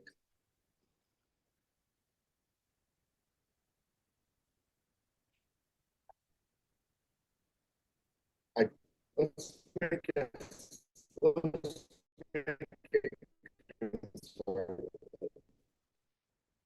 Let's do the wicks.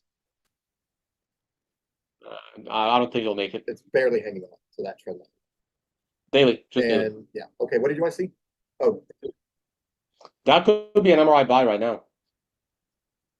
It is. yeah. Yeah. So bounce up. MRI buy at that trend line might be worth it, but Yeah. this is all of this is very bearish.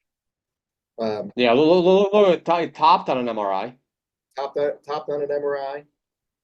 You're up, and then you had your 1 to 4 candle upswing off the bounce, off the MRI support line, and then that's all she wrote. So yeah, I can see a bounce to like 95, like 96 maybe, and then that's it. And that's it. So one thing just to kind of put on the back burner, I'll bring this up.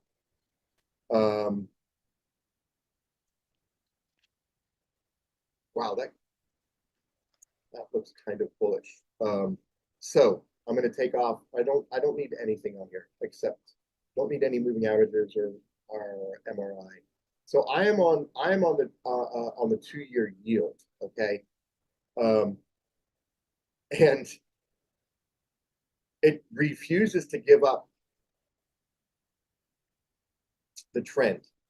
And I am not bearish on the stock market. What I have on this particular chart is significant tops in the 2-year yield. And I've kind of highlighted what the stock market has done off of those highs. This was a period. This was right in the 2008, 2009.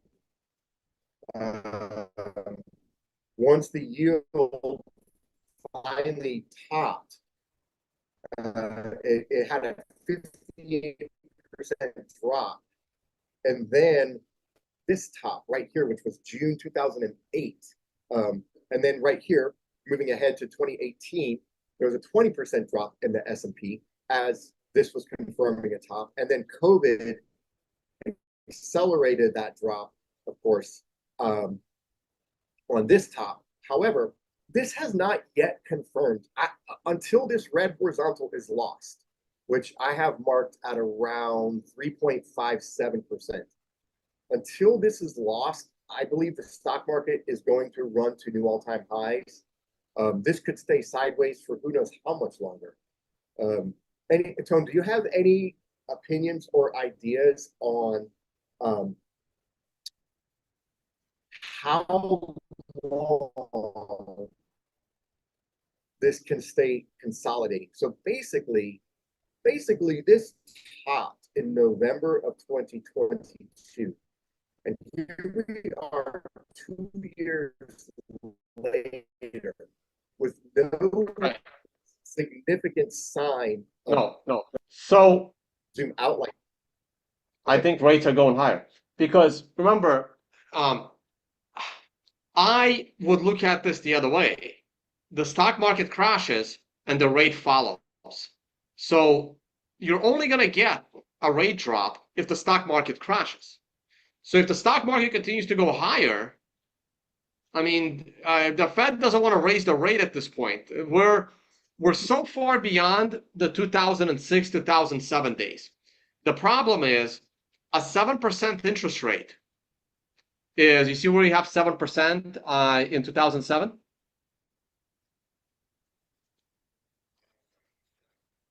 Sorry, '07. Oh, you're saying 7% drop. That's not a 7% interest rate.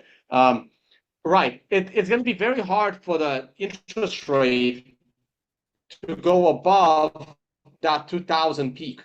You see the 2000 peak in interest rates? If you go back, yep, that one. That is a 7% 2-year rate. That's going to be very, very difficult for America unless America is actually collapsing, right? So if America enters third world status, like no one wants to borrow American debt because they're scared, and the US government can't convince other countries to buy American debt, then the interest rate may go that high. The problem is the $34 trillion in national debt would completely explode. Right, so in 2 weeks, I can't wait for year-end fiscal numbers. And then we're going to talk about the interest that the US government paid on debt. So the problem today for the US government is an interest rate that high completely starts to implode. Like, this is where everyone starts to realize the emperor has no clothes. Because before, a 7-8% interest rate that is irrelevant at the end of year budget, because the amount of money the government would pay on interest is, down there, not even noticeable. It's like what they pay for the Department of Education, almost nothing. But now, the amount of money the government pays on interest of their debt is up there with the defense budget, and soon is going to be the highest line item for the US government. And when Americans realize that more money is being spent on interest of American debt than is able to be collected with taxes, especially if Trump comes in and lowers taxes, like, there's going to be massive riots in the streets. And they're coming to nationalize, basically the Bolshevik Revolution's coming, and like in Russia. And this is why America is going to end up splitting, but that's a discussion for my personal channel. So the interest rate can't go too high, but it also can't go down, because it will only go down after the stock market crashes. But if the stock market doesn't crash, the interest rate doesn't go down. And the interest rate can't go up either, because then it implodes the national debt. So you're going to be stuck in this consolidated zone potentially for years. I think I agree. And it is interesting. It's how, explain this to me, Tone, if you can. So right here, I've got this red horizontal from July 2006 top.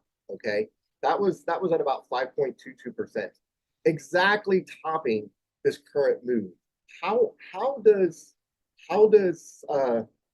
and also look, I have this trend line connecting the top to the top to the top, and we can see that the yield rose significantly once finally breaking out of this downtrend. So how does this technical? Well, no, I have to disagree with you here, right? It didn't go up significantly after breaking that downtrend. It went up a little bit, right? Like and also keep in mind, everything below that line. So see, we have your March 2020 stock market code, the line there, right? The line at one, that line. Everything below that line should have never happened. Again, the COVID stock market crash was engineered by the government. Like, the stock market should have never crashed. The interest rate should have never crashed. The economy should have never been locked down. People should have never been locked down. Companies should have never been forced to close their doors, right? Everything was an external, like, destruction of capital markets, right? Yes, so ignore everything below that black line. Should have never happened. So it's just been a consistent uptrend in rates as far as I'm concerned. as far as But I'm concerned.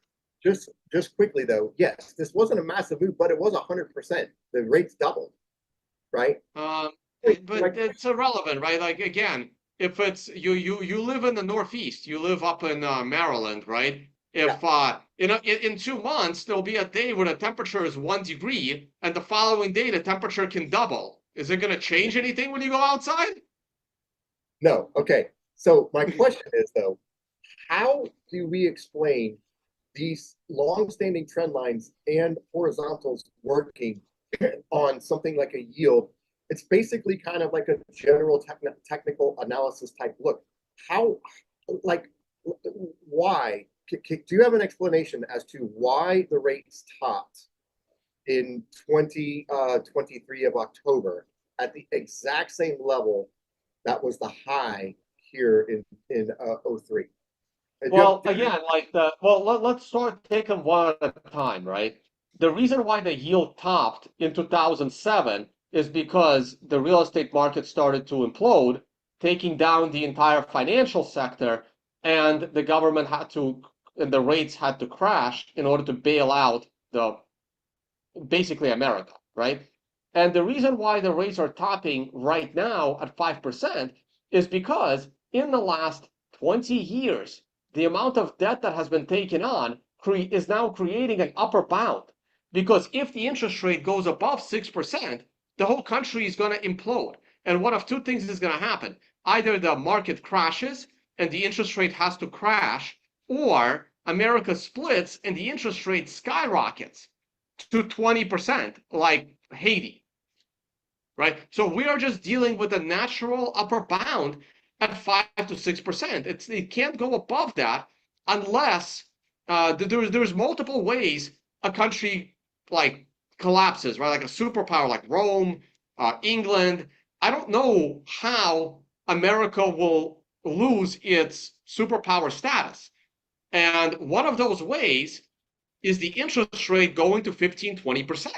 And another way is the interest rate crashing to zero. It can also happen, right? The end result's going to be the same, but I don't know which direction it's going to go. Right now, there is an upper bound to interest rates, and that upper bound is about 6% because otherwise the debt implodes. Interesting. I mean, this current candle is a bullish engulfing, right? And like I do agree with you. It'll be interesting to see what happens from an analysis standpoint. So here's a question. Okay, here comes a bearish cross. So right here, this is around let's just call it 4.2%. That is going to be an interesting area to watch. So my question now, Tone, I'm going to ask you is probability of rate cuts, of another rate cut in 2024. My percentage on a rate cut this year is 5%, 10%. I don't think the Fed's going to cut rates again. They should have never cut them 50 basis points to begin with. It was a political move.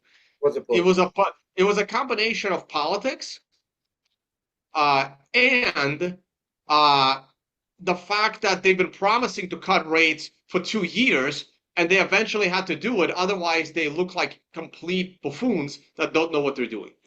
So would it be fair to say that if we see the 2-year yield trending outside of this channel, there would be some kind of turmoil in the markets?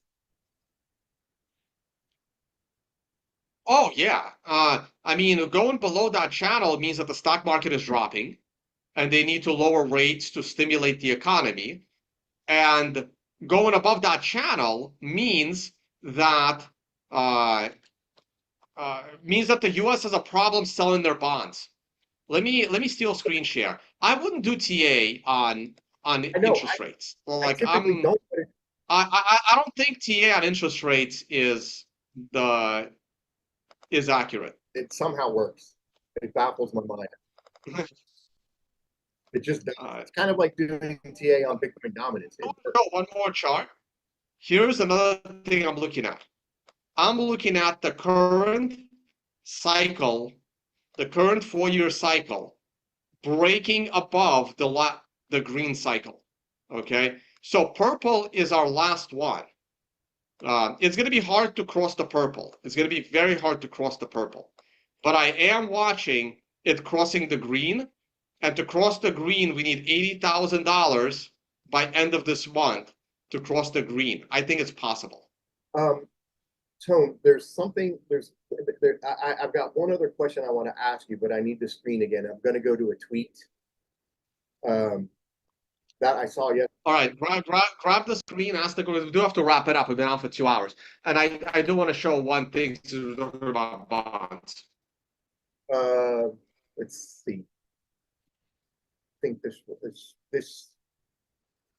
So this is a tweet.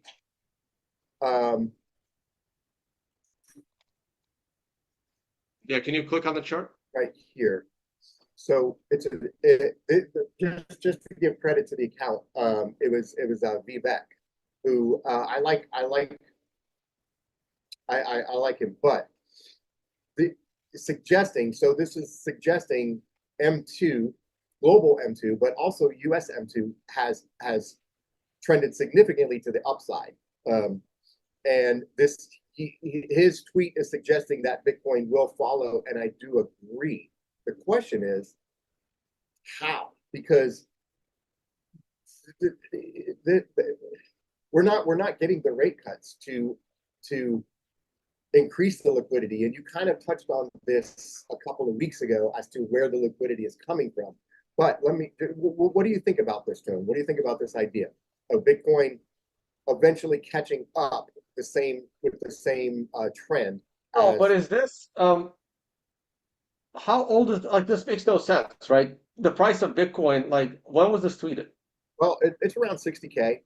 This was just tweeted like No, but when was the chart made? Well, why does the price of Bitcoin stops in mid-September, and how does M2 go into end of November? Well, like, are we like looking into the future and cutting off the past? Like what is happening here? I don't know. But the thing is, the price is about the same as where it is on this chart. I don't know Right, why. but how do they know what the future of M2 is going to look like? Like, click on that chart again, right? Yes. Well, No, click on the chart bar. M2 ends in November, and as far as I know, we're in the middle of October right now. And Bitcoin is in mid-September, and again, as far as I know, we're in the middle of October. So I don't know what that chart says. Well, like, I don't understand. So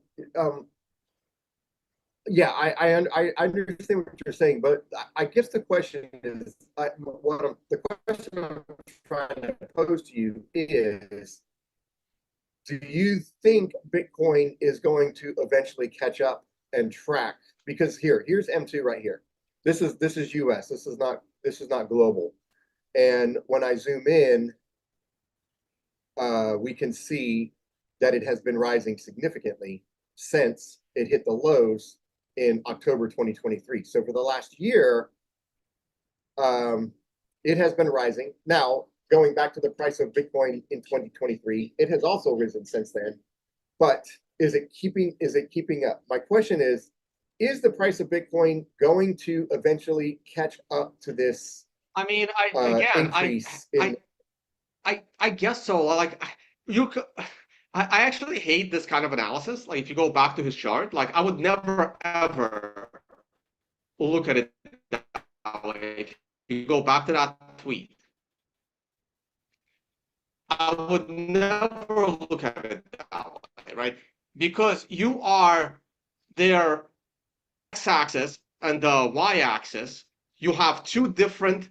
I mean, give me any two charts, and I can move one chart forward, another chart backwards. I can adjust two different levers on one looks logarithmic, the other looks linear. Give me any two charts. Give me, I don't know, the price of aspirin and I don't know, the amount of corn in a field, and I can make it look like this, right? I think this analysis is actually insane. It's literally grabbing two random things, adjusting their vertical range, moving them left to right in order to create some kind of a correlation. Okay.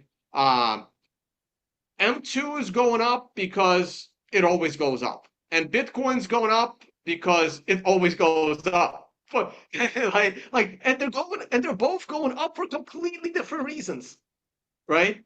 And yes, they're gonna match because you're talking about two things. You're talking about an asset that was designed to go up and to the right unless the US government wants it to stop. And there is one way that the US government can stop Bitcoin keep going up and to the right. And I've been saying it for 10 years. The government can end Bitcoin tomorrow. They just have to do two things. One, stop printing money and running the government as a deficit, basically spend less money than tax revenue brings in, which is never going to fucking happen.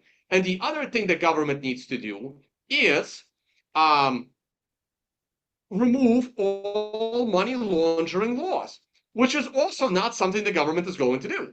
Like, the only way to stop Bitcoin from going up and to the right is remove all concept of money laundering laws, make it criminal for any government entity to prosecute any money laundering laws, eliminate all, make it criminal for the SWIFT system to be political. They're doing the opposite, right? They already screwed that up, right? That's why the BRICS are going to have their own competitor to SWIFT. So that genie is never going back in the bottle, right? And money laundering laws aren't getting eliminated anytime soon, right? Like money laundering laws. It needs to be in the U.S. Constitution that you can't criminalize money. That's it, done, right? Bitcoin dies. But it's never going to happen. So I'm taking a bet that they're not going to criminalize money laundering laws. And they can't live within their means. So basically, as long as it goes up and to the right, Bitcoin goes up and to the right. Right. And the money supply, again, M2 money supply, for the same reasons it's going up and to the right. The US government cannot live within its means. They're always printing money, whether it's a disaster or euphoria. There are these random stretches of the money supply going down, but it has nothing to do with Bitcoin. Like, Bitcoin could have easily been going up while that money supply was going down. So I will make a projection or a bet that if and when the all-time high printing of April 2020 is reached, Bitcoin is going to be accelerating significantly to the upside. Would you agree with that?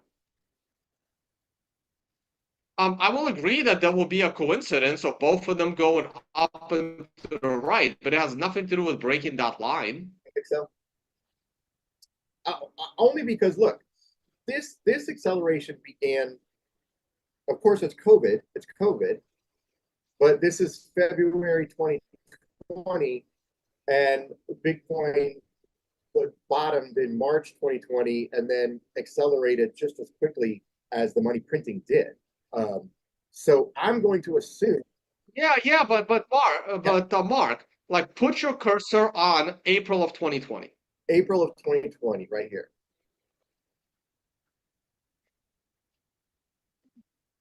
Right. Now, but no, it's higher than that. April, right here. Yeah, but put your thumb up. Put the little cursor up on the line. No, Well, you're 1 month off. No, you no, gotta bring it up. Yeah, where that dot is.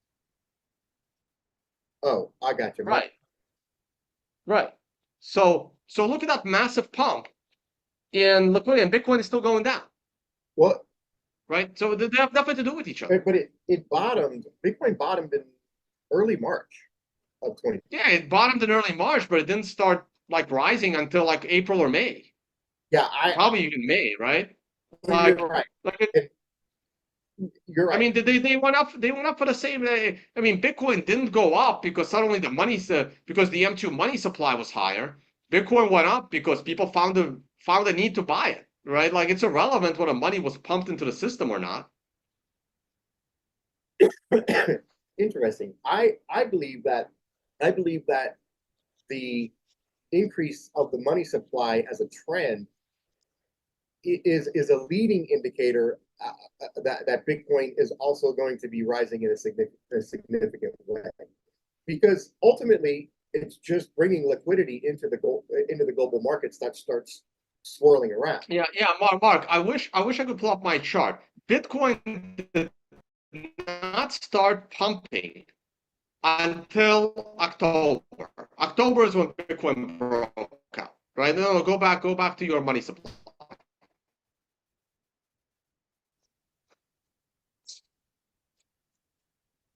Go back to the money supply. Got it. Like So put on here's October of 2020. I mean, that's when Bitcoin really started to rise. It started to rise over exactly, then. but that's kind of making my argument that the rising of M2 is a leading indicator and Bitcoin lags behind it. Eventually, the liquidity ends up. But you can say that about everything, right? You can say that about every speculative asset known to man. You can say this about gold. You can say this about the stock market. You can say this about real estate. You can really say this about everything. Yeah, I agree. I agree with that. I'm just making a prediction. That when M2 reaches this 21.7 trillion, and it might take Bitcoin 4 months after that, I think we're going to see the price of Bitcoin accelerating to the upside. We'll see. I mean, sure, but like I don't need the money supply to tell me that. I mean, I've been calling for October to kick off a bull run for a whole year now, right? I guess that's a touche point, because the technical analysis will tell us when the price is going to be moving anyways. So let's just wrap it up real quick. Let me go back to Bitcoin. We'll take a look at like the 4 hour and see what we got going on, and we'll call it a day. Yeah, I just keep looking at that handle, that broadening wedge handle, when I zoom out on like monthly, and I'm like, man, is that bullish? Okay, so 4 hour. Let me just get rid of the drawings. See where we are. MRI. Oh, right there. I think we saw that. Before. Okay. Now, let me just tell you really quick how I analyze this, what's going on right now. Even if this current candle, which is going to close in about 3 hours, closes red, however, it still closes above the top band on a 7, I think that leaves open the possibility of a higher high. Now, if and the low of this candle, which is currently at 65.5, is taken out, then I target a short-term dip, which would actually be around, this moving average will rise around 65K by the time this rises. So the next 1 or 2 or 3, basically into the daily close, it's going to be interesting. Do you think this is going to top and consolidate here, or do you think the next couple candles are going to try to push through that accelerator? No, I think it's going to consolidate into an MRI top and then kick off one more to the upside. All right, and we've got the hourly correcting a little bit, still holding above short-term moving average. Just generally looks bullish even on low time frames. I don't see anything bearish at all. If this current candle closes in 3 hours above 65.2, which is going to be dicey, this might be an important candle. Like here's the MRI resistance zone. This is the 10-hour chart. I love 10-hour. My camera's wonky. My 10-hour chart.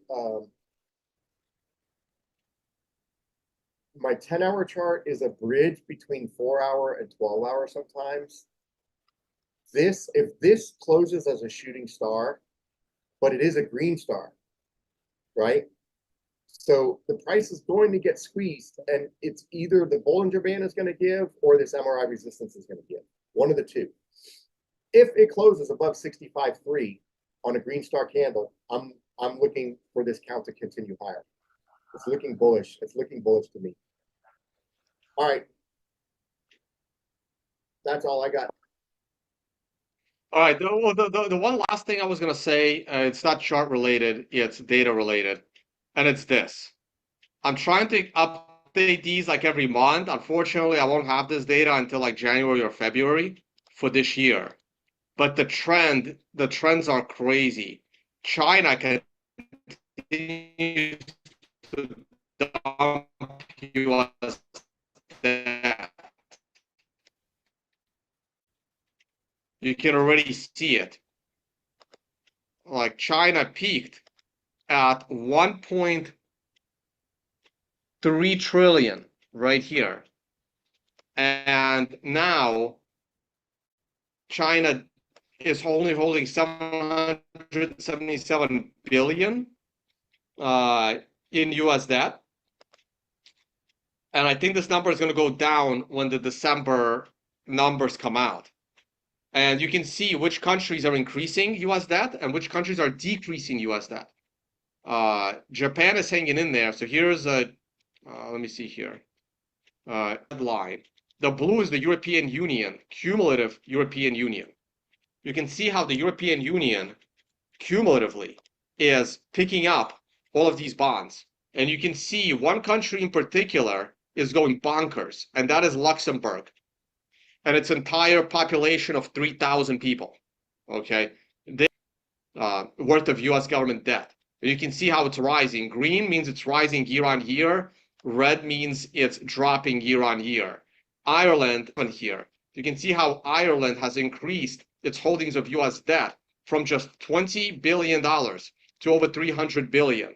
And right here, this is the GDP of Ireland.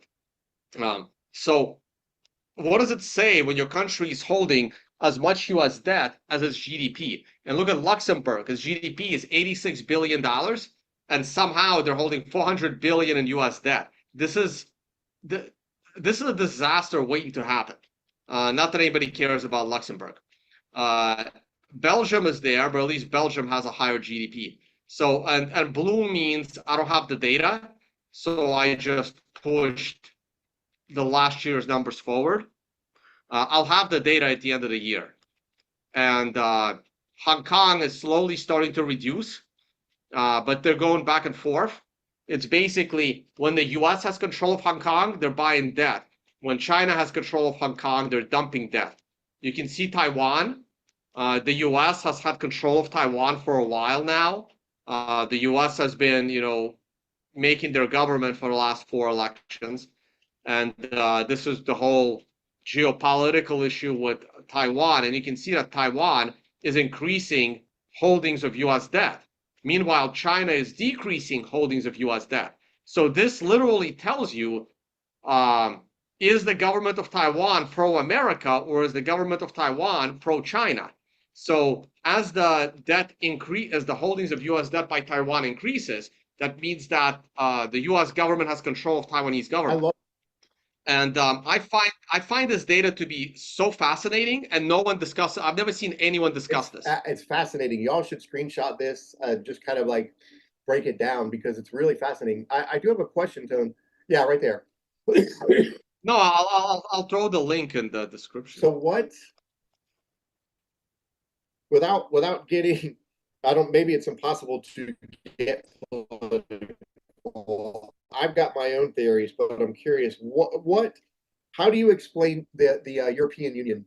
Go back to the blue line. Go back to the, yeah, like clearly,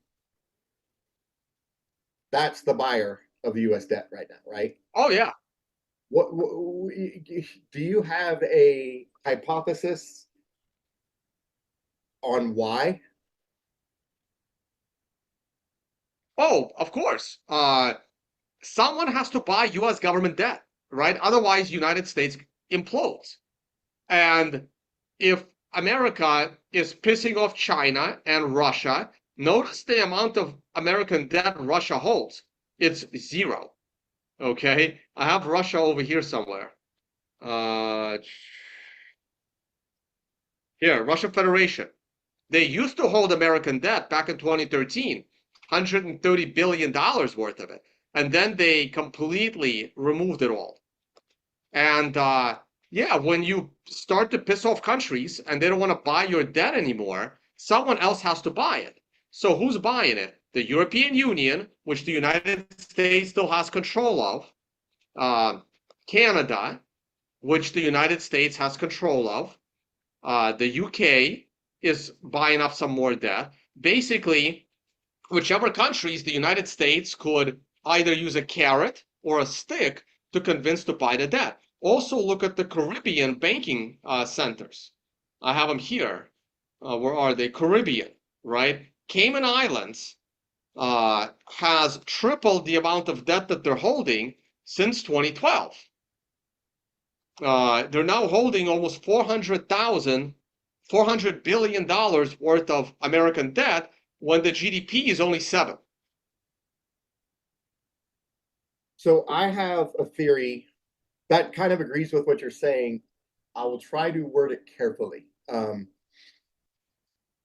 I think when you go back to the line chart and you see the blue European Union taking off, I think this has to do with the fourth turning and New World Order posturing. And if you look, you've got like BRICS nations kind of trying to separate and not play nice, but the EU is perfectly happy to play the games, because I think that there's basically a very strong alliance between the Western European nations right now. Oh yeah, I mean, like the EU has no choice, and that's the problem.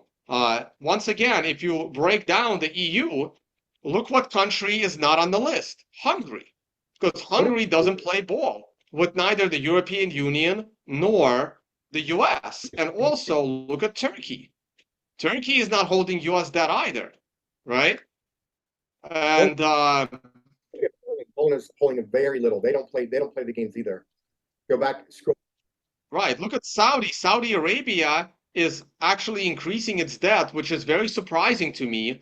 But I've watched this number go down this year. I'm a little surprised. And UAE doesn't want to hold US debt. Israel is still holding some US debt, but not a lot. But Israel's GDP is going to crash by end of this year. I don't have the latest GDP numbers either. And yeah, it's. I mean, to me, this data is so telling. Like, if you want to know, like, for example, if the European Union, because who's going to buy US debt if the EU stops? Yeah. UK is on the rise. I can see that. Right. And this goes back to that statement of yours, the upper bound of US debt, right? I'm sure, I mean, maybe not Russia, right? But I'm sure China might reconsider buying some US debt if the interest rate goes from, 5% right now to say 12%, right? At 12%, China may be interested in buying US debt, right? But how is that going to happen? Well, if the EU suddenly can't afford any more US debt, right? Or Germany, elects AfD, they reinstate ties with Russia, and now Germany starts dumping US debt onto the market, the US is screwed. There's only so much debt Luxembourg and Cayman Islands can buy. It's absolutely fascinating. I love this.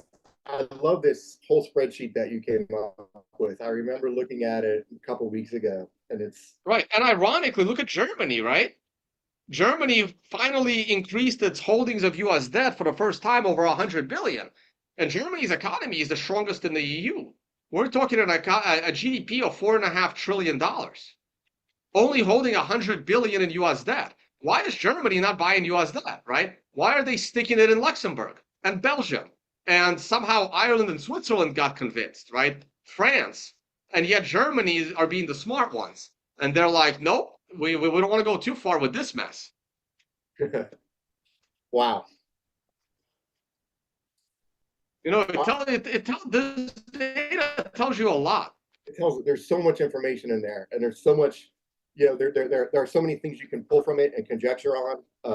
I think it's absolutely fascinating. UK, where's Right? Like yeah, UK? I Oh, have yeah, UK look at that. standalone. Yeah. They're Right? Now look, Germany's economy is stronger than the UK's. Right? And yet UK is holding $750 billion worth of US debt. Canada 378. Yeah, they're holding. But it's also the trend, right? Look at the trend. Yeah, You know, from 9 billion in 2008 to 3. I mean, the US had to convince somebody to right. buy these bonds. Why not Trudeau, right? You can go and look. I bet you, when did Trudeau become was first elected? I don't know. Let me see if I can find that. But I'm sure that is exactly when it's going to ramp up. Because basically, it doubled from 72 to 140.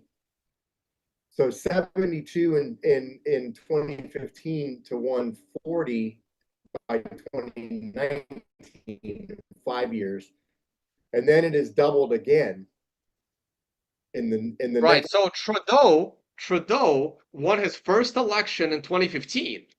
Exactly. But it took a little while, and bam, now that he is, the dictator for life over there, look at the ramp up. But Tone, go back to 2015, like the year before that. Well, in that period, it basically, Yeah. 2015, 2014, it doubled from 2015 to 2019, and then it doubled again from 2019 to current. All under Trudeau. Yeah. Yeah. That's to me, that's just showing the political alliance between the UK, Oh, absolutely. Canada, and everything else that comes attached to that right now, which we won't get into, but it's a lot. Yeah, I need to. I want to somehow connect with Lynn Alden, and maybe we'll do a whole podcast just on this data. That would be awesome. I would love to see that. All right, guys, we're gonna end it here. Talk to you all on the next one. Perfect. Go Bitcoin. Oh, it's dropping 65.5 now. Yeah. It's okay.